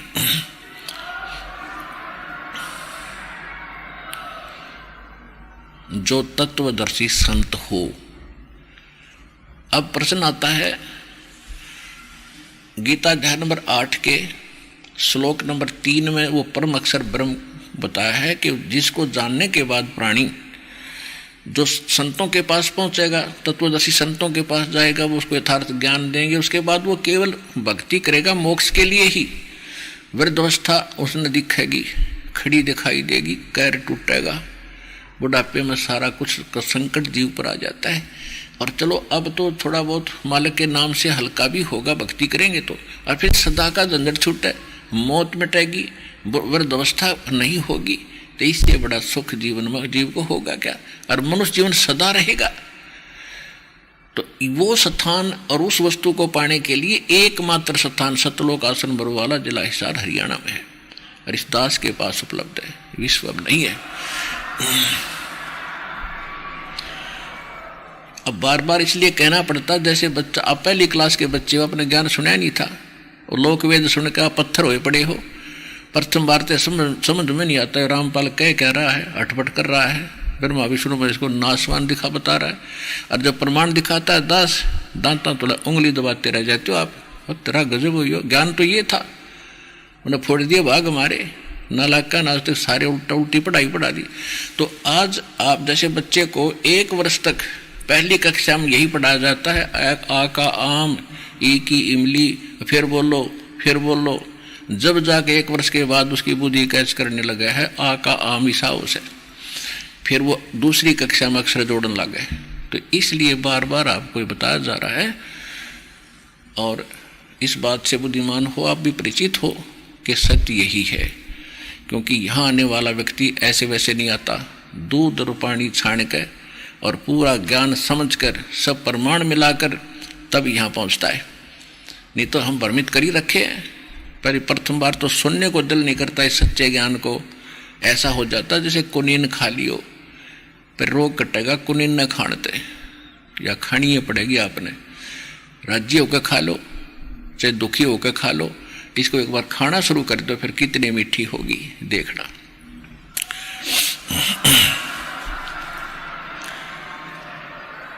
तो प्रसंग चल रहा है कि अब गीता ज्ञान दाता, अभी हम लोकवेद सुना करते, उससे हटकर ये है वो ज्ञान जिसको हम सत्संग और सत्साधना और समाधान कह सकते हैं। गीता के अंदर कोई अन्य साधना नहीं है, इवन व्रत को भी मना कर रखा है, व्रत को। अब जो प्रसंग चल रहा है हम उसी को आगे बढ़ाते हैं कि 8वें अध्याय के 3रे मंत्र में गीता ज्ञानदाता कहता है कि वो परम अक्षर ब्रह्म है, जिसको उस तत्व ब्रह्म को जिसने जान लिया वो जरा और मरण से छूटने का प्रयत्न ही करते हैं। फिर गीता अध्याय नंबर 8 के श्लोक 5 और 7 में गीता ज्ञानदाता कहता है कि यदि तू मेरी भक्ति करनी है तो मेरी भक्ति कर। उसका केवल 8वें अध्याय के 13वें श्लोक में बता दिया कि ओम इति एकाक्षरम ब्रह्म व्यवहारण माम अनुसमरण ये परियाति तदंदेहम सयाति परमाम गति। गीता ज्ञानदाता श्री कृष्ण में बोल रहा है, वो ब्रह्म है, वो काल है। वो कहता है कि मुझ ब्रह्म का यदि इतना साधना करनी है तो केवल एक ओम अक्षर है, नथिंग एल्स, और कुछ नहीं। ओम इति यह है एकाक्षरम, एक अक्षर ओम है, माम अनुसम, ओम इति एकाक्षरम ब्रह्म व्यवहारण माम अनुसमरण, मुझ ब्रह्म का श्रवण उच्चारण करके श्रवण करता हुआ ये परियाति तदंदेहम, जो शरीर छोड़कर जाता है, सयाति परमाम गतिम, जो मेरे से मिलने वाली, ओम से मिलने वाली जो परम गति है उसको प्राप्त होगा। वो परम गति कौन सी है? ब्रह्मलोक प्राप्ति होती है। गीता अध्याय नंबर 8 के ही श्लोक नंबर 16 में कहा कि अर्जुन के ब्रह्मलोक में गए हुए प्राणी भी फिर वापस जन्म मृत्यु में आते हैं। इति सिद्धम कि ओम के नाम के जाप से वो मोक्ष नहीं हुआ। कौन सा? जिसमें जन्म मृत्यु हो रही है, यदि ये हुआ, और वो नहीं हुआ जिसमें जन्म मृत्यु कभी नहीं होती। तो जिसमें जन्म मृत्यु यहाँ कभी में नहीं आते वो है कंप्लीट सोल्वेशन, वो कंप्लीट मोक्ष है, कल्याण है, पूर्ण मोक्ष। गीता अध्याय नंबर 15 के श्लोक नंबर 4 में कहा कि तत्वदर्शी संत की प्राप्ति के पश्चात परमेश्वर के उस परम पद की खोज करनी चाहिए, जहां जाने के बाद साधक फिर लौटकर कभी संसार में नहीं आते। और जिस परमात्मा ने सारे ब्रह्मांडों की रचना की है, यानी संसार रूपी वृक्ष की प्रवृत्ति जिससे विस्तार को प्राप्त हुई है, यानी जिसने सब ब्रह्मांडों की रचना की है वो परमात्मा है। और उसकी भक्ति करने से वहां उसके वो तत्वदर्शी संत बताएंगे, उसके बाद उस परम पद की खोज करनी चाहिए, जहां जाने के बाद फिर लौटकर कभी संसार में नहीं आते। और उस केवल एक मात्र उसकी भक्ति कर और उसी की शरण ग्रहण कर। तो ये गीता अध्याय नंबर 8 के श्लोक नंबर 5 और 7 में और 13 में ये कहता है कि मेरा ओम मंत्र है और तो मेरा जाप कर, निसंदेह तो युद्ध भी कर और मुझे प्राप्त होगा। अब यहाँ दो बातें चल रही हैं कि एक तो जैसे हम हठ योग करते थे, बताते रहे, ये जैसे 2.5 घंटे सुबह बैठो, 2.5 घंटे शाम बैठो, ये हठ योग है, ये किसी सदग्रंथ में नहीं है। तो साधना पहले तो मंत्र गलत, फिर उसके जाप करने की जो हठ योग वो विधि गलत। तो इस करके ये सब भक्ति करते करते भी अपना जीवन व्यर्थ करते रहे। तो इसमें क्या कहा? तो युद्ध भी कर और ओम नाम का जाप भी कर। ऐसा ही है। सूक्ष्म वेद में कहा कि नाम उठत नाम बैठत नाम सोवत जागवे, नाम खाते नाम पीते नाम से ती लागवे। यानी कोई हठ योग नहीं, विशेष समय निर्धारित करने की आवश्यकता नहीं। इसमें तो इतना समय आपको मिलेगा नहीं, आप तो चलते फिरते कोई काम में जब भी कार्य से फुर्सत मिलने वाले का जाप शुरू कर दे। यानी इस तरफ में लगे रहा, टाइम संसारिक काम से फुर्सत मिले और बकवाद सोचने की बजाय अपना मंत्र करे या अपना नित्यनेम कर ले, रमेणी कर ले, आरती का समय निकाल ले। ये है रियल वे ऑफ वर्शिप। और जिसको हमारे सब ग्रंथ भी सेकंड कर रहे हैं, प्रमाणित कर रहे हैं, आपके सामने बता रहा था। तो इसमें लिखा कि तू युद्ध भी कर और मेरा सिमरण भी कर, बिल्कुल सही है। और तीसरे अध्याय के 7-8 मंत्र में भी स्पष्ट करता है ये कि अर्जुन एक स्थान पर बैठकर जो कोशिश करते हैं तो मन इनका काबू नहीं होता। लोग दिखावा करते हैं, औरों को न दिखाकर मैं बड़ा साधक बना बैठा है, तो ये तो दम्भी है, ढोंगी, पाखंड कर रहे हैं। अगर तू ऐसे बैठा रहेगा, भक्ति ऐसे साधना करेगा, तेरा निर्वाह कैसे चलेगा, तेरा गुजारा कैसे होगा? इसलिए कहा तू काम भी कर, कर्म योगी बन, काम करते करते भक्ति करो। और यही 8वें अध्याय के 7 मंत्र में स्पष्ट कहता है कि मेरी भक्ति कर और युद्ध भी कर और मुझे प्राप्त होगा। युद्ध से कठिन काम कोई नहीं होता, और उसमें भगवान याद करना। तो आप तो बहुत सिंपल काम करें फिर भी याद रखो। और यही सूक्ष्म वेद कहता है, और यही वेद बताते हैं। 15वें यजुर्वेद के 40वें अध्याय के 15वें श्लोक में कहा है कि वायु अनिलम अथिदम भस्मांतम शरीरम। यानी इस मंत्र का जो जाप है आपने प्राणों से यानी श्वास से करना है, वायु से करना है। और इसको अंतिम जब तेरा शरीर छूटे तब तक, भस्मांतम शरीरम, शरीर का नाश हो तब तक, ओम कर्तु समर किलबे समर कर्तुम समर, ओम नाम का जाप काम करते करते सिमरण करो, विशेष कसक के साथ सिमरण करो और मनुष्य जीवन का मूल कार्य जानकर इस ओम का सिमरण करो। और 40वें अध्याय के 17वें श्लोक में जो अंतिम है, यजुर्वेद का अंतिम अध्याय का अंतिम मंत्र है ये, यानी पूरे लास्ट होता है इसमें यजुर्वेद का। इसमें लिखा है कि वो पूर्ण परमात्मा तो प्रोक्ष है, वो तो गुप्त है, और मैं ब्रह्म हूं, मैं ब्रह्म लोक में रहता हूं, मेरा ओम नाम है। यानी इससे हटकर कोई और परमात्मा है वेद ज्ञान दाता से, जैसे गीता ज्ञान दाता बता रहा है, वही वेद ज्ञान दाता भी वही है और गीता ज्ञान दाता भी वही है। अब 40 में यजुर्वेद के 40वें अध्याय के 10वें मंत्र में कहा कि कोई तो परमात्मा को संभुवात कहता, संभुवात माने जन्म लेने वाला, और कोई असंभुवात प्राहु, कोई असंभुवात कहता है कि वो जन्म लेता ही नहीं, जैसे अजन्मा है। और संभुवात मानते हैं ये जैसे रामकृष्ण अवतार रूप में आता है, और कुछ कहते हैं वो जन्म लेता ही नहीं, वो तो निराकार है।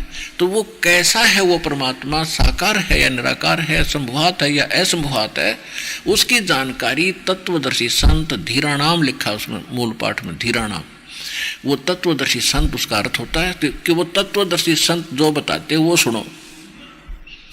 तो इसे सिद्ध हो गया कि वेद और गीता एक ज्ञान है। वेद पूरे वेदों में ओम नाम है, बस एक नाम है जाप करने का पूरी गीता में। तो इसे हटकर ये संकेत भी करते हैं कोई तत्वदर्शी संत है वो बताएगा, और वो ज्ञान वो बताएगा जो भगवान ने बोला हुआ होता है, वो परमात्मा के मुख कमल से बोला गया है।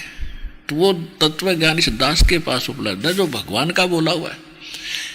और फिर उसके साथ साथ वो मंत्र जो परमात्मा ने सूक्ष्म वेद के अंदर कंप्लीट कोर्स दो दे रखा है, वो ही दास आपको बता रहा है। और वो प्रमाण सूक्ष्म वेद के अंदर विद्यमान है। और ये कबीर सागर को पढ़ने वाले, कबीर बीजक को पढ़ने वाले कबीर पंथी और गरीबदास साहिब जी के ग्रंथ को पढ़ने वाले गरीबदासी, ये कख भी नहीं समझ सके भगवान का वास्तविक। और उनमें लिखा हुआ है मंत्र कौन सा है, मेरे पूज्य गुरुदेव जी के पास था कंप्लीट कोर्स, और इस दास को दिया। कहते बेटा ये ऐसे देने का नहीं था, तेरे अतिरिक्त मैंने किसी को नहीं दिया, और भगवान का आदेश नहीं था, ये आज्ञा मालिक का जैसा आदेश होगा तो फिर करिए उसका। तो इस कारण से ये कंप्लीट तो साधना है, ये इस समय में ही बतानी थी। परमात्मा ने कहा कि धर्मदास मेरी लाख तो भाई, अरे ये मूल ज्ञान की तो बाहर ना चाहिए। मूल ज्ञान बाहर जो पढ़ी ये बिचली पीढ़ी हंस नहीं तरही, मूल ज्ञान को तब तक छुपाई जब तक ये 12 पंथ मिट जाए। अब ये पंथ नहीं रहेंगे, थोड़े से दिन में देख लेना, समय तो थोड़ा लगेगा, लेकिन क्योंकि सबको भगवान की चाह है। अब जो भोली आत्मा उन नकलियों के पास बैठे हैं, वो आपके भाई हैं, बहन हैं। कई तो भक्त कह रहा है कि मैं अकेला निकल के आया हूँ, पूरा परिवार रिश्तेदारियों तक राधा स्वामी धन धन सतगुरु वालों के पास है, कहे तभी ना मानते, उल्टे लड़ाई करते। तो एक दिन ऐसा आएगा उनको भी एहसास होगा अपनी उस गलत साधना का, तो वो भी आएंगे। तो ये सभी पंथ अब अंतिम सांस गिन रहे हैं, यानी ज्ञान में संख्या से कितनी हो, जैसे कोई भारा बड़ा वृक्ष हो और उसकी वो जड़ों से भी उसकी मिट्टी निकाल दी जा तो काफी दिन तक फिर भी वो हरा भरा दिखाई देता, लेकिन उसका अंत निकट ही है, ज्यादा समय नहीं। तो इन सब की जड़ दिखा दी दास ने, इन सभी पंथों की। अब ये सूखना शुरू हो जाएंगे थोड़े दिन में। अब जो प्रसंग चल रहा है उसी पर आते हैं। तो कहने का भाव ये है कि ये जो ज्ञान दिया जा रहा है कि परमात्मा की भक्ति काम करते करते, श्रवण करते करते करो। अब यहाँ पर गीता के अंदर एक दो तरह का ज्ञान है। जैसे छठे अध्याय के 10 से लेकर 15 तक इसने जो ज्ञान दिया है, उसमें ये कहा गीता ज्ञानदाता ने कि एक आसन बिछाओ, कुछ यानी नीचे घास फूस बिछाओ, उसके ऊपर मर्ग छाला बिछाओ, उसके ऊपर फिर एकाग्र बैठो, एकाग्र चित्त करके, और नाक पर ध्यान लगाओ। तो ये जो मार्ग बताया है, या भ्रमित ना हो पाठक, क्योंकि गीता तो आपने खूब पढ़ी है, कभी आपके मन में यह भी आओगी यहाँ क्यों ऐसा कहा। और वहाँ तीसरे अध्याय के 8वें और 9वें में वो स्पष्ट कह रहा है कि तू वैसे चौथे 5वें 1 से लेकर 8 तक का ये सारांश है गीता अध्याय नंबर 3 का, कि अगर कोई ऊपर से इंद्रियों को रोककर दिखावा करता है तो ढोंगी है, और तू ऐसे बैठा रहता है, निर्वाह कैसे होगा। काम भी कर, युद्ध भी कर, भक्ति और साधना भी कर। और ये दुर्वेद में बता दिया काम कर, ओम कर तू समर किलवे समर कर तुम समर, मंत्र यही है। और फिर सूक्ष्म वेद कहता है, कहते नाम उठत नाम बैठत नाम सोत जागवे, नाम खाते नाम पीते नाम सेती लागवे। तो ये सभी सदगण प्रमाणित कर रहे हैं कि काम करते करते भक्ति करनी है। और जो इसने छठे अध्याय के 10 से लेकर 15 में जो अपनी अपना अड़ंगा अड़ाया है। ये कहता है ये मेरा मत है, जो वेद ज्ञान है ये गॉड गिवन है। वेद ज्ञान दिया था इस ब्रह्म के हृदय में, भगवान ने ऊपर से भेजा था, अपने ज्ञान को फैक्स किया था। इसने उसमें से कुछ ज्ञान निकाल दिया जो डायरेक्ट परमात्मा से संबंधित था। इसने मिसगाइड करने के लिए भगवान से डर से कि ये भक्ति के लिए रुक नहीं सकते, इसलिए इनको यो इनकम्प्लीट वेद दे दिए। तो जितना भी इनकम्प्लीट है वो भी गॉड गिवन है, जो काट दिया इसने वो अलग बात है। उसकी पूर्ति के लिए परमात्मा को स्वयं आना पड़ता है, और वो रह कराते हैं। ये वेद में भी लिखा है कि वो अपना ज्ञान आकर बताते हैं। दूसरा कारण ये भी होता, समय आने पर ज्ञान का अभाव होता ही चला जाता है, फिर परमात्मा उसको पुनर्स्थापित करने के लिए भी आते हैं। तो यहाँ जो प्रसंग चल रहा है उसमें यह है कि यहाँ ये इससे ये सिद्ध हो गया कि छठे अध्याय के जो 10 से लेकर 15 तक इसने जो कहा है, ऐसे बैठ, नाक पर ध्यान लगा, ऐसे कर, फलाना कर, तो ये इसका मत है और ये सूक्ष्म वेद से मेल नहीं खाता है, तो ये रिजेक्टेड है। और इसने फिर तीसरे अध्याय के अंदर 3 से लेकर 8-9 तक ये स्पष्ट कर ही रखा है कि तू कर्मयोगी बन, एक स्थान पर बैठा रहा, तेरा निर्वाह कैसे होगा। और वह कहता है एक स्थान पर बैठ और ध्यान लगा, तो वो इसका अपना मत है जो अन्य वेदों ज्ञान से, भगवान के दिए ज्ञान से नहीं मेल खाता, उसको हम छोड़ देंगे। तो गीता को भी समझना पड़ेगा आपने, इसलिए दास रह कर आपको समझा रहा है कि फिर से आप शिल्प ना कर जाओ और इतनी गहरी खाई खोद रखी काल ने, एक बार पैर रिपट गया, थलस गया, फिर दोबारा नहीं आता होगे। मुश्किल से निकाल कर लाए आपको परमात्मा, ज्ञान दे देकर, प्रमाण दे देकर, प्रेरणा करके, कोई भाई बहन के माध्यम से, कोई टीवी के माध्यम से, मुश्किल से आपको खाई से बाहर निकाला। और दृढ़ होकर चलना, इस पर सावधान होकर रहना। तो ये स्पष्ट हुआ कि ओम नाम का जाप है गीता वेदों में। रही बात पुराणों की, ये पुराण गॉड गिवन से प्रवचन नहीं है, ये तो श्री ब्रह्मा जी को मिले थे वेद, इस काल के ने छुपा दिए थे समुद्र में। ये सागर मंथन पर भेजे तीनों भाई, तो इन सबसे पहले वेद निकले थे, वो ब्रह्मा को प्राप्त हुए थे। और इस काल के ब्रह्म के श्वासों से इसके अंदर अंतःकरण से ये बाहर आए थे। तो इन वेदों को ब्रह्मा ने पढ़ा और ब्रह्मा जी की बुद्धि इस काल के हाथ में। गीता अध्याय नंबर 7 के श्लोक नंबर 1 से लेकर और 10 तक ये प्रमाणित करता है कि बलवानों का बल और बुद्धिमानों की बुद्धि मेरे हाथ में है। उदाहरण के लिए, जैसे वनवास के अंदर श्री रामचंद्र जी सीता के अपहरण के बाद बिलख बिलख कर रो रहे थे, ऊपर से पार्वती और महादेव जी देख रहे थे। भगवान शिव ने प्रणाम किया, पार्वती ने भी देखा किसको प्रणाम कर रहे हैं, महादेवों के देव। नीचे एक व्यक्ति रो रहा है, उसको प्रणाम कर रहे हैं। तो पार्वती जी ने पूछा आप किसको प्रणाम कर रहे हो, कि सामने भगवान आए हैं, यानी 3 लोक के मालिक श्री विष्णु जी उर्फ उसके बड़े भाई थे, श्री शंकर जी के बड़े भाई हैं। बड़े भाई को प्रणाम करना अनिवार्य होता है। तो कहा कि भगवान आए। पार्वती बोली ये मनुष्य, कि हाँ ये रो क्यों रहा है, कि कोई आपत्ति है इसके ऊपर। तो भगवान रोते हैं कभी। श्री भगवान शंकर ने बताया कि इनकी पत्नी गुम हो गई है, किसी ने उठा ली है और ये इसलिए रो रहा है। तो यहाँ एक बात ये भी सोचने की, श्री यानी शंकर भगवान की बुद्धि नहीं काम कर रही थी, उसको भी बुद्धि काल के हाथ में ना वो बता देता। अगर उनकी बुद्धि काम करती तो वो बता देते कि श्री रावण ने इसकी पत्नी उठा ली है। तो पार्वती के मन में ये आया कि ये आदमी रो है और इसको भगवान कह रहे हैं, शंकर भगवान, तो मैं इसकी परीक्षा लूंगी तब मानूंगी वो भगवान है। शंकर भगवान ने पूछा कि कैसे परीक्षा लोगी, कि मैं सीता रूप धारण करके जाऊंगी, अगर मुझे पहचान लेगा मैं पार्वती हूं तो ये भगवान है, और नहीं पहचानेगा तो कहेगा भगवान। तो शंकर भगवान ने कहा कि तू ऐसी गलती ना करना, आप अगर ऐसी गलती करोगी तो मेरे काम की नहीं रहोगी, क्योंकि आप एक मेरे बड़े भाई की पत्नी का रूप बनाओगे और बड़े भाई की पत्नी माँ के तुल्य मानी जाती है। पार्वती ने तब तो कह दिया कि ठीक है मैं नई परीक्षा लूंगी। शिवजी इधर उधर गए, पीछे तो सीता रूप धारण किया, श्री राम के सामने खड़ी होगी। अब श्री राम को अपनी पत्नी का तो पता नहीं, उठा कौन ले गया। डकरा रहे हैं, पशु पक्षियों से पूछ रहे हैं आपने सीता देखी, सीता देखी, सीता देखी, और वहां पहचान लिया उसको कि आप तो दक्ष पुत्री माया है, भगवान शिव को कहाँ छोड़े, अकेले कैसे आए।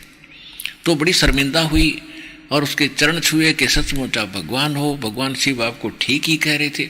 अब वहां काल ने उसकी बुद्धि खोल दी, ऑन कर दी, स्विच ऑन कर दिया राम की बुद्धि को। उसने वह तो पहचान ली पार्वती थे, और अपनी सीता का पता नहीं उन्हें ठा कौन ले गया। तो ये काल के अधीन थे सारे। तो कहने का भाव ये है कि ये काल कहता है कि सबकी बुद्धि मेरे हाथ में, बुद्धिमानों की बुद्धि और बलवानों का बल। जैसे महाभारत के युद्ध में अर्जुन योद्धा पाक रहा था, प्रसिद्ध हो गया, भाई साथ धनुषधारी नहीं देखा, एक तीर तो सैकड़ों का संहार कर देता था। और वही अर्जुन जब श्री कृष्ण जी के पैर में तीर लग गया, सारे कौरव जितने वो थे यादव आपस में लड़कर मर चुके थे। और तब उनसे कहा था श्री कृष्ण जी ने अर्जुन से, पांडवों से, कई सभी औरतों को तुम वहाँ ले जाओ, यहाँ की जितनी भी औरतें हैं, यहाँ आसपास के लोग इनको परेशान करेंगे। तो अर्जुन उनको सभी लेकर जा रहा था, द्वारका की स्त्रियों को, सुंदर हार पहनी हुई थी।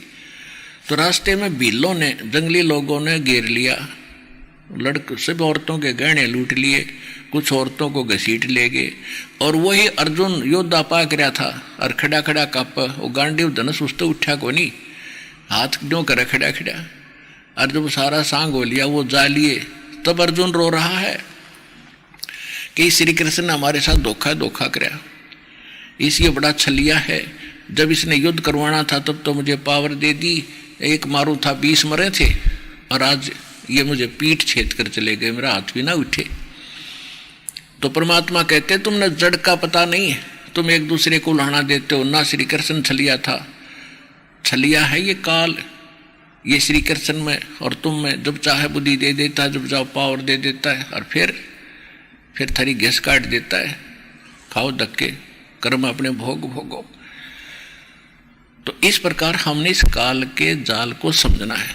तो यहाँ जो प्रसंग चल रहा है कि बुद्धिमानों की बुद्धि और बलवानों का बल, ये खुद कहता है मेरे हाथ में है। तो कहने का भाव ये है कि ब्रह्मा ने ये वेद पढ़े और ब्रह्मा की बुद्धि काल के हाथ में, इसने जैसा भी इसको अर्थ करके दिया उल्ट सुल्ट, वही सारा अर्थ इन ब्राह्मण लोगों के पास प्राप्त है। और इन पुराणों का ज्ञान श्री ब्रह्मा जी ने दिया प्रारंभ में सबसे प्रथम, और उस ज्ञान को फिर अन्य ऋषियों ने उनसे सुनकर कुछ अपना अनुभव और कुछ अपनी अटकलबाजी एक दूसरे से सुना, उसके 18 पार्ट कर दिए। तो कहने का भाव ये है कि जो ये पुराण है 18, अगर इनमें वेद से जैसे कोई कथा कहानी है उसको तो सत्य मानो, जो कथा कहानी है वो तो सत्य है, लेकिन जो मंत्र की विधि है और वो सूक्ष्म वेद से मेल नहीं खाती है और वेदों से मेल नहीं खाती है, तो वो भक्ति की विधि गलत है, वो साधना गलत है।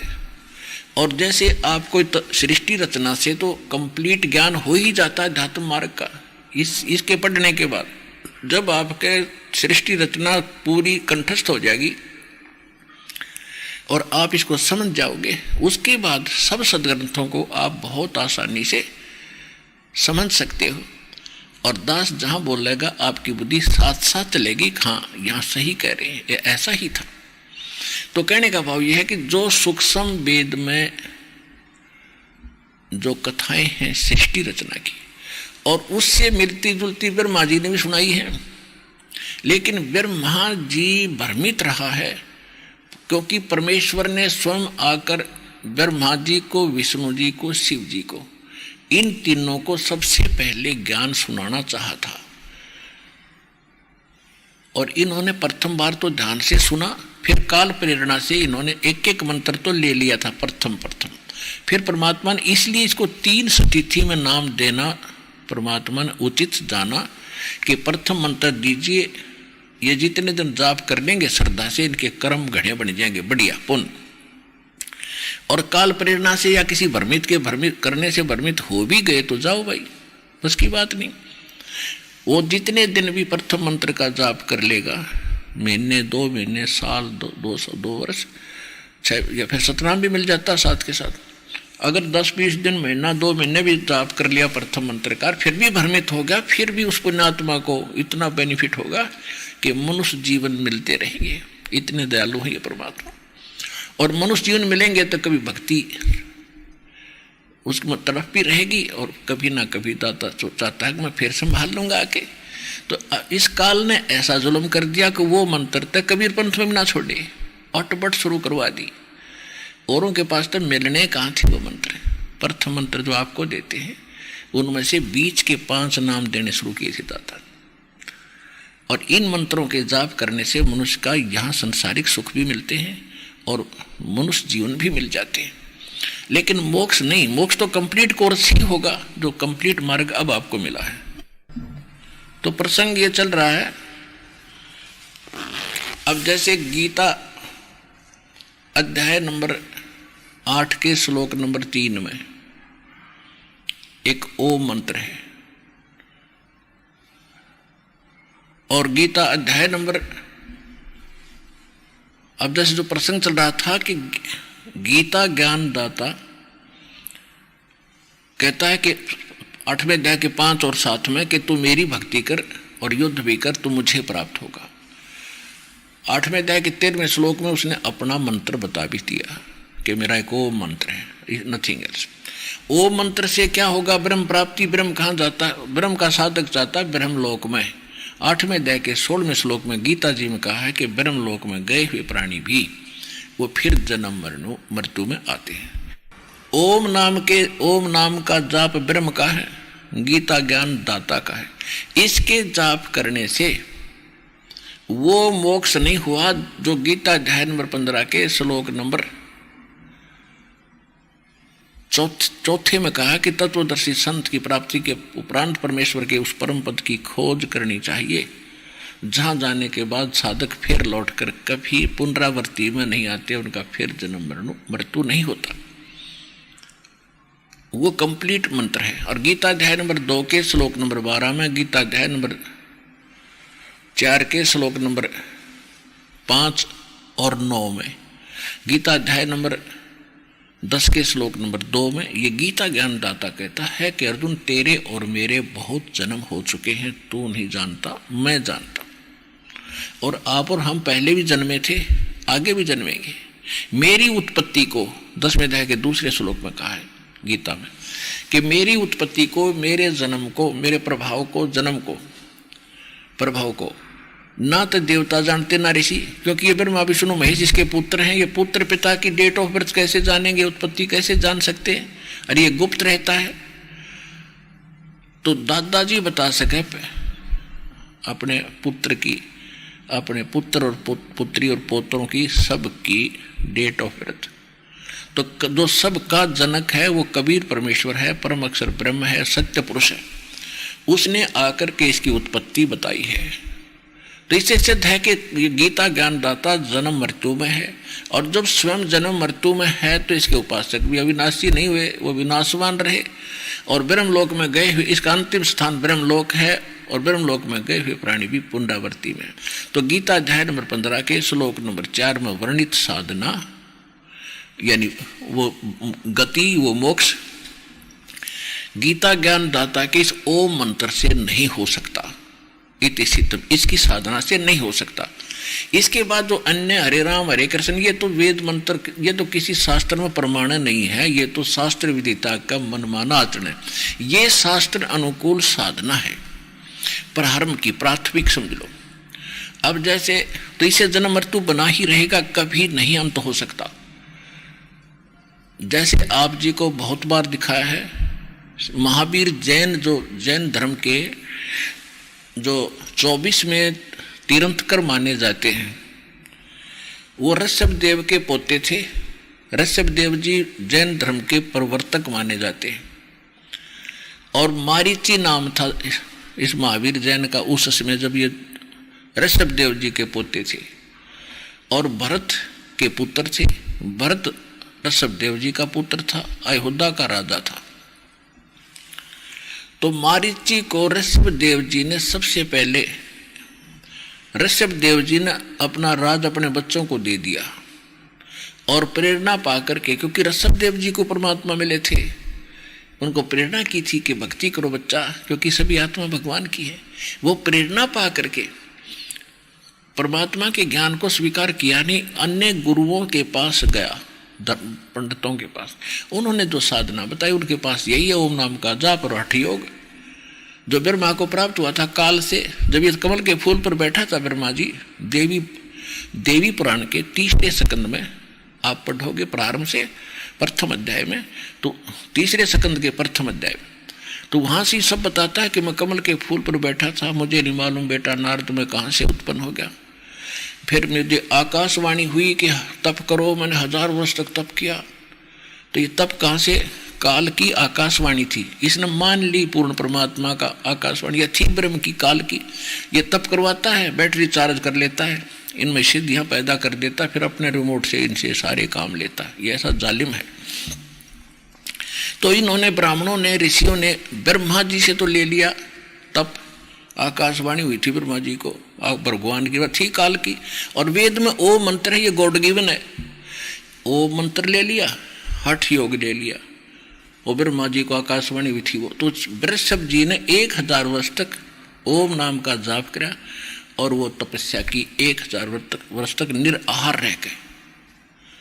उसके बाद जब उसने अपना उस अनुष्ठान पूरा किया तो सबसे पहली दीक्षा दी थी मारीची को। मारीची आगे चल के वही आत्मा महावीर जैन हुआ। उसके बीच में, यानी ओम नाम वेद अनुसार साधना है, शास्त्र अनुकूल है, प्राथमिक है ये, और हठ योग नहीं था इसमें, वो हठ योग ब्रह्मा से प्राप्त है। तो ऋषभदेव जी ने वही किया और ओम नाम का जाप साथ किया। तो ऋषभदेव जी का मोक्ष नहीं हुआ, वो जंगलों में घूम रहा था, मुंह में जो है पत्थर लेकर, इसलिए घूम रहा था कि लोग पीछे पड़े हुए हैं, मुझे ऐसा बौला सा जाने का, ये निकट ना आएंगे। तो जंगल में आग लगी दावानल, उसमें वो ऋषभदेव जल कर मर गया। उसके बाद जैन इतिहास में लिखा है कि उसके बाद वही आत्मा बाबा आदम हुई, ऋषभदेव ही आदम, बाबा आदम हुए।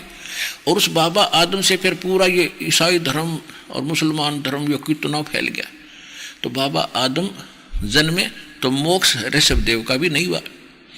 अब रही बात उसकी मारीची की, जो महावीर जैन हुआ, उसके इतिहास देख ले। 60 करोड़ बार कुत्ता, 30 करोड़ बार गधा, पता नहीं के बार बना, कभी राजा बना, कभी स्वर्ग गया, फिर राजा बना, फिर स्वर्ग गया, फिर राजा बना, फिर स्वर्ग गया, फिर गधा बना। तो ये तो प्रोसेस है, प्रोसीजर है इस ओम नाम के जाप का, और इससे वो मोक्ष नहीं हो सकता जो गीता अध्याय नंबर 15 के श्लोक नंबर 4 में वर्णित है। इति सिद्धम के शास्त्र अनुकूल साधना ये है, और उस साधना के ये प्रारंभ है, ये कंप्लीट नहीं है, क्योंकि वो तो बता ही दिया है कि कंप्लीट साधना तो परमात्मा ने बताता है, और उसको तत्वदर्शी संत बताओगा, वो इस दास के पास है। और वो उनको उपलब्ध ना होने से अब वो साधना भी कर गए और फिर भी उस अनुत्तम गति में रहे। अपने आत्माओं, ये कथा कीर्तन तो आपने बहुत कर लिए और सुन भी लिए। अब ये तत्व ज्ञान समझो, इसको तत्व ज्ञान कहते हैं, जो सार निकाल के बताया जा उसको तत्व ज्ञान कहते हैं। अब जो प्रसंग चल रहा है कि आप ये देख रहे हो कि उससे भी मोक्ष नहीं हुआ। ओम नाम के जाप करने वाले आज तक जो साधना करते रहे, उनसे भी वो मोक्ष प्राप्त नहीं हुआ, जहां जाने के बाद फिर कभी जन्म मृत्यु नहीं होती। और जब तक, अब दूसरी बात ये है विचार करने की है कि महावीर जैन का कोई गुरु नहीं था आगे। जब वही मारीची वाली आत्मा महावीर जैन बने और उसने 363 पाखंड मत चलाए। पाखंड मत माने बकवाद साधना, जो लोक वेद और उस महावीर जैन से जो भी साधना अब कर रहे हैं वर्तमान के भाई जैनी भाई, वो महावीर जैन से प्राप्त ही साधना पर आरूढ़ है। और उससे पहले वही आत्मा मारीच से लेकर और जब तक महावीर जैन का जन्म ना हुआ तब तक वो वेद अनुसार साधना किए हुए करते हुए स्वर्ग भी गए, राजा भी बने और नरक भी गए, पशु पक्षी गधे कुत्ते सूअर भी बने, गधे कुत्ते भी बने। कहने का भाव ये है कि तो वो साधना तो ओम नाम के जाप से वेदानुसार साधना से इतना तो हुआ कि स्वर्ग भी गए, नरक भी गए और पशु भी बने, पक्षी भी बने। और महावीर जैन जी के पास के ना गुरु जी थे ना उनके पास कोई मंत्र था, तो उनके बताए अनुसार साधना करने वालों का क्या हाल होगा और महावीर जैन का फिर आगे क्या होगा, जिसने खुद लिखा उनके इतिहास में 363 पाखंड मत चलाए। तो पुण्यात्माओं, सतगुरु आए दया करी, ऐसे दीन दयाल उस दीन दयाल ने आकर आपके ऊपर रहम करी है सच्चा ज्ञान बताने की। और आप तक ये ज्ञान पहुंचाना कोई खाला जी का घर नहीं था, इतना उल्टी पाठ पढ़ा रखा था आपको। भगवान आए थे 600 वर्ष पहले जब यही ज्ञान दिया करते थे, और हम दुश्मन बना दिए नकली हमारे धर्मगुरुओं ने। उस परमात्मा का पत्थर मारा करते जो हमारे लिए भटक रहा हमारा पिता। हम इस काल की भांग पी कर उसके पीछे पड़ गए। ये झूठा है, कपटी है, दानक है, शूद्र है, ये क्या जाने भक्ति और भगवान को, ये संस्कृत नहीं जानता। अब परमात्मा कितने सहनशील और सब्र किया उन्होंने कि किस न मारूं ये बच्चे मेरे। नहीं तो इतने समर्थ एक शब्द से सारे काल के 21 ब्रह्मांडों का विनाश कर सकते थे, लेकिन किसका करें? सारे बच्चे उसके। वो तो दुरुपयोग कर रहा है आपका और अपनों को अपने से भिड़ा रहा है, बैठा आराम से 21वें ब्रह्मांड में। इसलिए उस परमेश्वर ने किसी की हानि नहीं करी, उनके साथ बहुत जुल्म कर तो लिया हमने, क्योंकि वो परमात्मा है, पिता है, और पिता अपने बच्चों की हानि नहीं कर सकते। कितना ही दुखी करें वो, उनको मालूम है कि नशे में बोल रहा है। जब भांग उतरेगी, जब देखना तो आपकी भांग उतरेगी। अब आप देखो आपको कैसे लग रहे हैं परमात्मा। पृथ्वी पर को आपको सतलोक आश्रम बरवाला के अतिरिक्त कोई स्थान नहीं, और दास के द्वारा दिया जा रहा है इसके बराबर कोई ज्ञान नहीं, और कबीर जैसा भगवान नहीं। ये आपकी आत्मा मान चुकी है। जितने भी विश्व के भाई बहन हैं आपके ही भाई बहन हैं, परमात्मा के बच्चे हैं, और उनकी भांग उतारने का आप प्रयत्न कर रहे हो। आप जाते हो प्रचार करने के लिए, और वो आपके भाई बहन उन नकली संतों के नकली ज्ञान से आरूढ़ होकर आपके साथ झगड़ा भी करते हैं। अब दास की प्रार्थना है कि आपको ज्ञान हो गया, आपने उनके साथ कोई झगड़ा नहीं करना, चाहे उनको समझाना ना माने उनकी मर्जी पर, उनको जोर जबरदस्ती नहीं करनी किसी के साथ नहीं, फिर परमात्मा का विधान नष्ट हो जाता है। तो एक दिन सबकी भांग उतरेगी, और ये भांग उतरने पाछे काल की अज्ञान की भांग, यानी अज्ञान के नशे में जो विरोध कर रहे हैं और भगवान को भगवान ना मान रहे हैं, तो फिर देखना आपकी तरह वो भी आंखों में आंसू आया करेंगे, अपने किए पर पछताया करेंगे कि हमने बहुत भूल करी। तो दास की अर्ज है सभी से, जिसकी जहाँ तक आसानी से पहुँच होती है वहाँ तक इस ज्ञान को पहुँचाओ। सबकी भांग उतारने के लिए एंटीबायोटिक ये कैप्सूल दो, ये ज्ञान है, ये भक्ति, ये पहुँचाओ उन तक, उनका भी उद्धार होगा। वह परमात्मा के बच्चे भूल में पड़े। अब प्रसंग चल रहा है कि गीता ज्ञान दाता कह रहा है कि 7वें अध्याय के 29 में मंत्र जब प्रसंग चल रहा था कि जैसे गीता ज्ञान दाता ब्रह्म की साधना करने से वो मोक्ष प्राप्त नहीं हुआ जो 15वें अध्याय के 4थे श्लोक में है।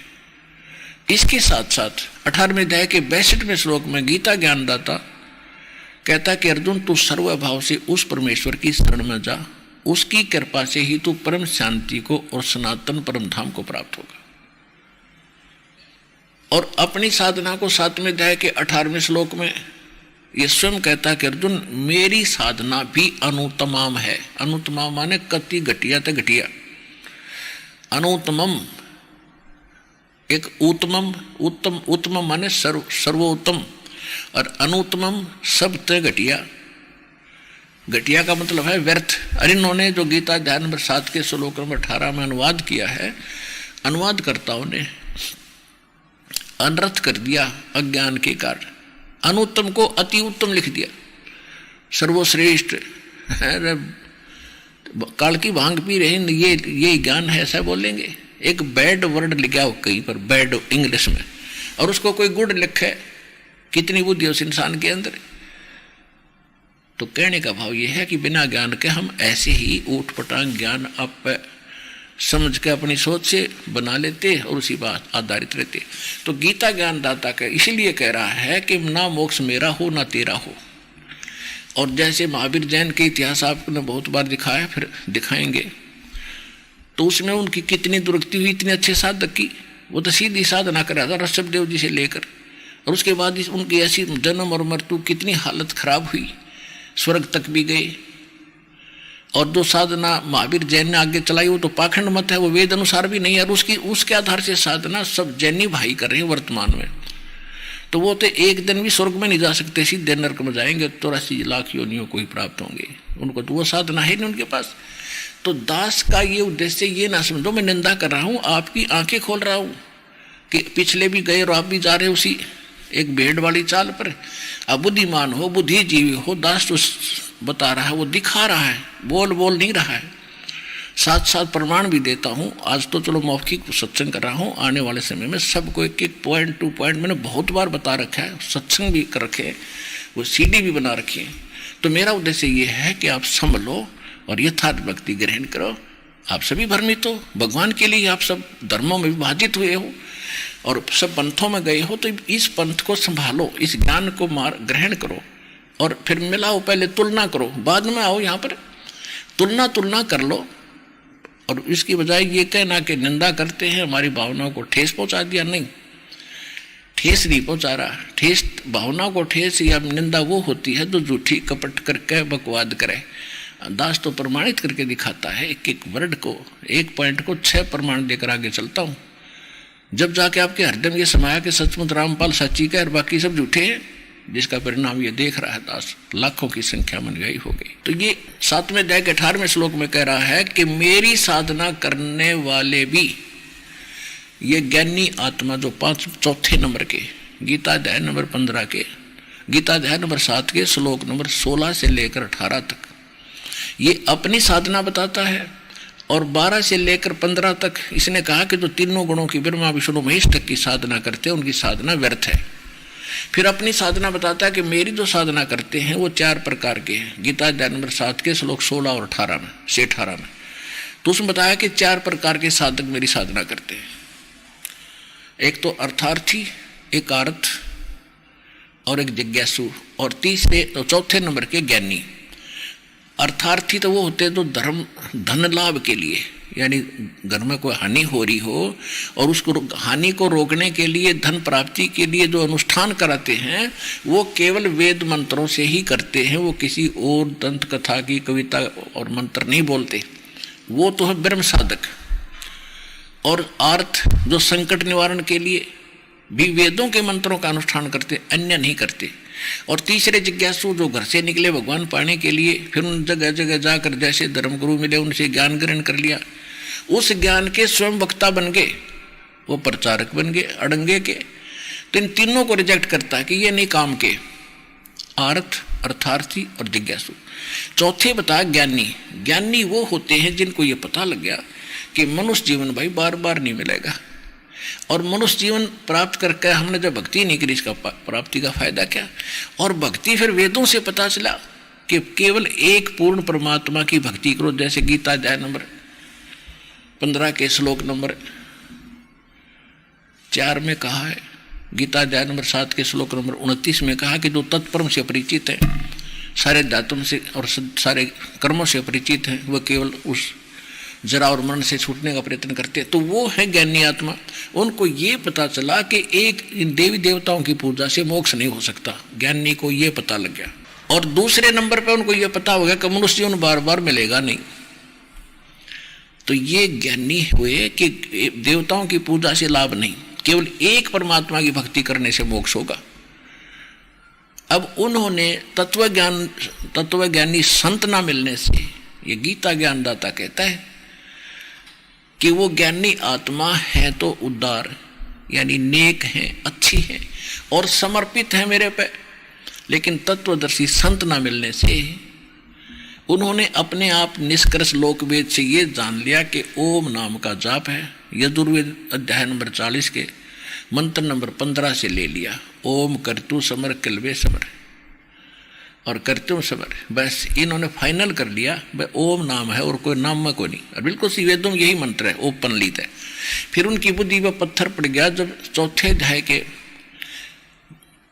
34वें श्लोक में गीता ज्ञानदाता कहता है, वेदों का निष्कर्ष है ये समझ लो। और वेद यजुर्वेद अध्याय नंबर 40 के मंत्र 10 का यही निष्कर्ष है कि तत्वदर्शी संतों के पास वो ज्ञान है जो भगवान खुद आकर बोलता है, जो वेद ज्ञान से भी हटकर है, इससे आगे का भी है। चौथे अध्याय के 32वें श्लोक में गीता जी में कहा है।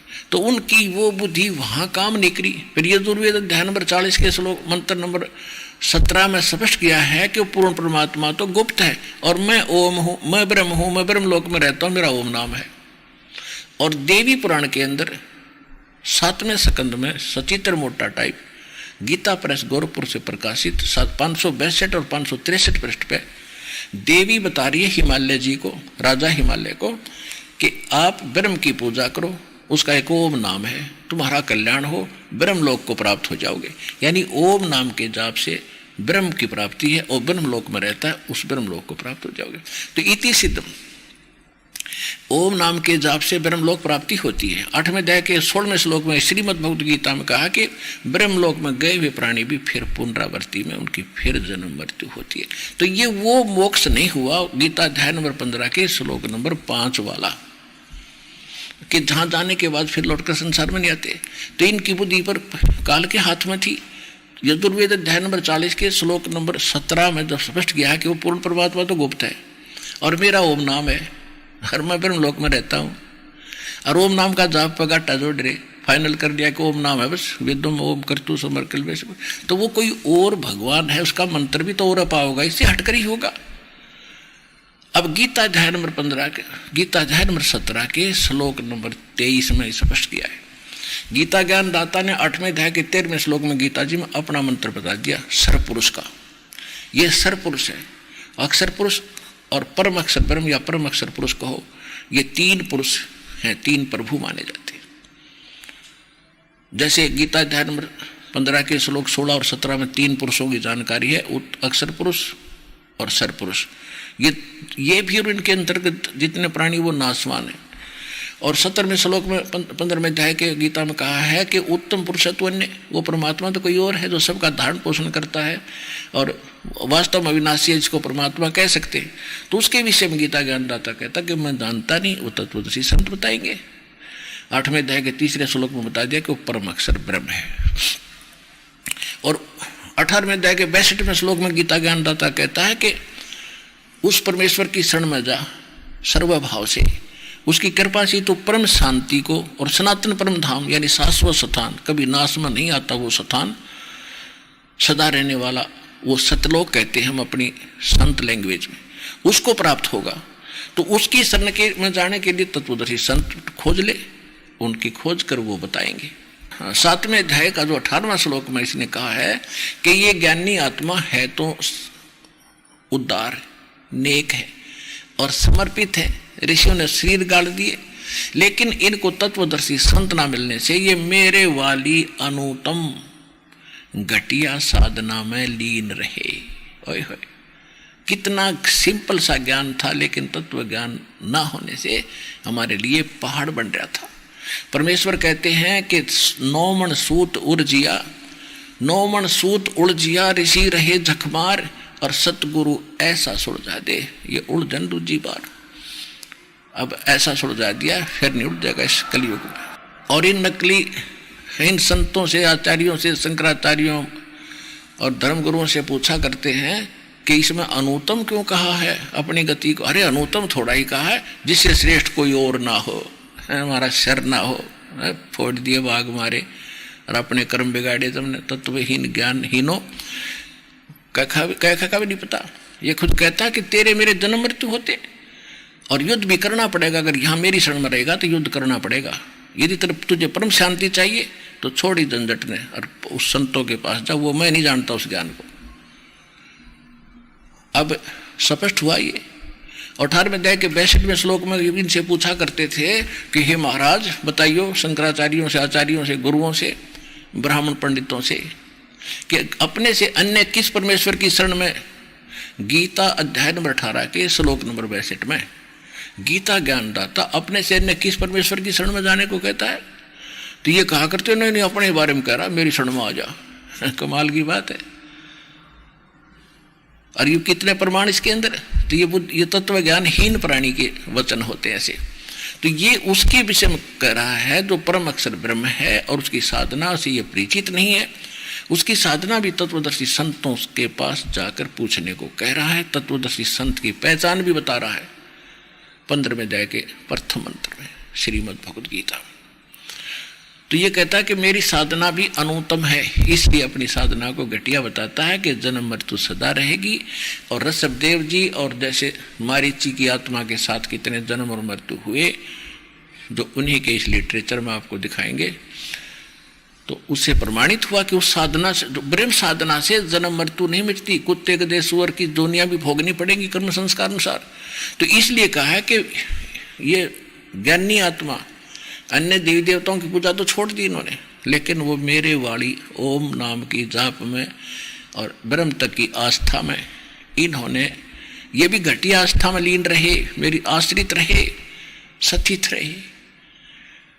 और 7वें अध्याय के 19वें श्लोक में गीता ज्ञानदाता कहता है कि बहुनाम जन्मानाम अंते ज्ञानमान माम प्रपद्यते। बहुत बहुत के अंत के किसी मनुष्य जन्म जिसे प्राप्त हो और अंत के जन्म में एकाध कोई मेरी भक्ति करता है। ब्रह्म तक की साधना भी बड़ी मुश्किल से करते हैं, कोई नाती राम कृष्ण सीता राम मुंडी मसाणियों तक सीमित रहते हैं। बहुत जन्मों के किसी अंत के जन्म में मेरी भक्ति करते हैं। और वासुदेव सर्वमिति स महात्मा सुदुर्लभ है कि वासुदेव ही सब कुछ है, ये बताने वाला वो साधु बड़ी मुश्किल से मिलेगा संत तुझे। वासुदेव नोट श्री कृष्ण, हम श्री कृष्ण जी को वासुदेव मान रहे थे। वेदों में वासुदेव का अर्थ है जिसका सबके ऊपर वास हो, जिसका सब ब्रह्मांडों पर कंट्रोल हो, वो सर्वशक्तिमान परमात्मा, सबका जनक और सर्वशक्तिमान, जिसकी सत्ता सबके ऊपर हो, उसको वासुदेव कहते हैं। और वासुदेव तो श्री कृष्ण जी के पिताजी का नाम था। वो वेदों से ब्राह्मणों ने लिख दिया, गुरुओं ने बोल दिया करते बोले भाई छोरे का नाम लिख ले, लड़के का नाम रख लो, उत्तम नाम है, वो है भगवान की महिमा का।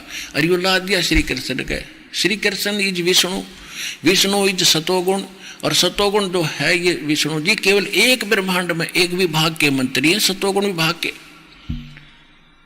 और एक रजोगुण विभाग के ब्रह्मा जी और तमोगुण विभाग के श्री शंकर जी।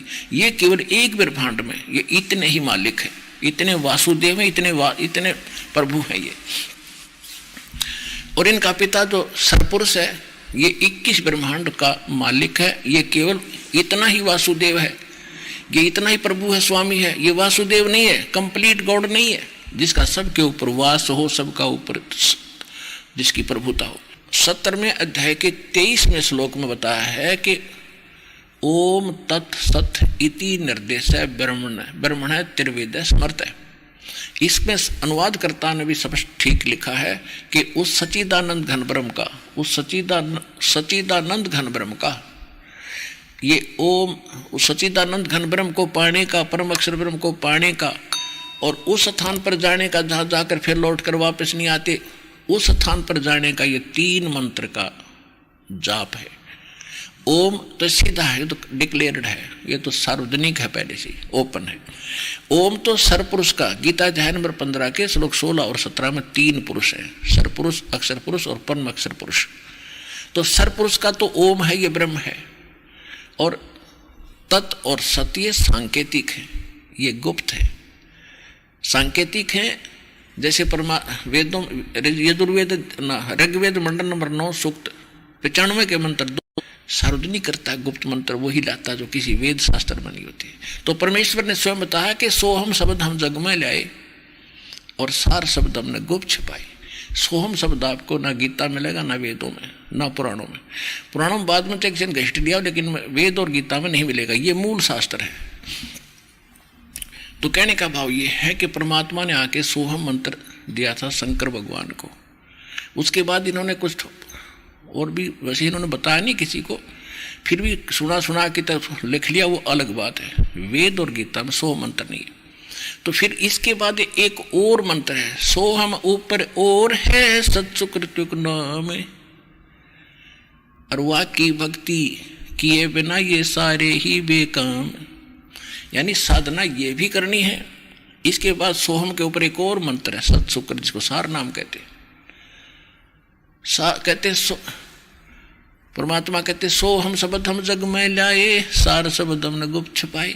धर्मदास मेरी लाख दुहाई, ये सार शब्द की दबार ना जाई। तो वो इस दास को दिया वा करके अब खोल लेंगे सारे के सामने। तो कहने का भाव ये है कि गीता अध्याय नंबर 15 के, गीता अध्याय नंबर 17 के श्लोक 23 में ओम तत्सत ये 3 मंत्र हैं। ओम तो सरपुरुष इस ब्रह्म का गीता ज्ञान दाता का, और तत् ये अक्षर पुरुष यानी परब्रह्म का, ब्रह्म से नेक्स्ट जो ब्रह्म है, सरपुरुष से नेक्स्ट अक्षर पुरुष कहते हैं। और सत है ये भी सांकेतिक है, तत् भी सांकेतिक है।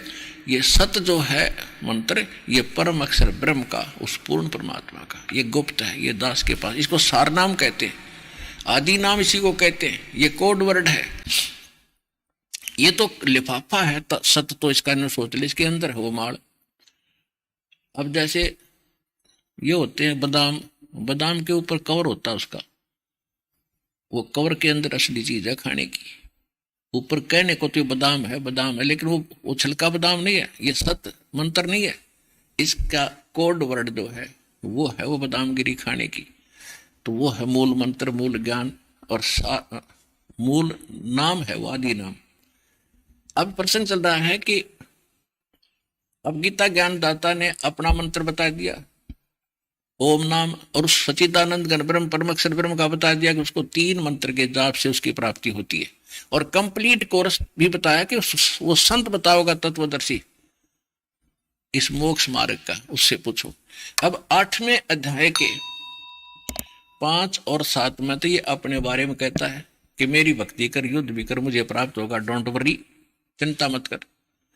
और गीता अध्याय नंबर 8 के श्लोक नंबर 8, 9, 10 में ये कहता है कि उस सच्चिदानंद घन ब्रह्म की भक्ति जो साधना अनन्य मन से करते हैं, किसी और देव में आस्था नहीं रखते, उसकी भक्ति करने वाला उसी के पास चला जाता, उस भक्ति की कमाई की शक्ति से, उस भक्ति बल से, योग बल से उसी परमात्मा के पास चला जाता है। और कंप्लीट कोर्स तो वो तत्वदर्शी संत बताएंगे, उनसे पूछो। तो ये दास है पुण्यात्माओं, देर ना करो, पूरे विश्व से प्रार्थना है और कल्याण कराओ। इस दास के पास वो कंप्लीट कोर्स है।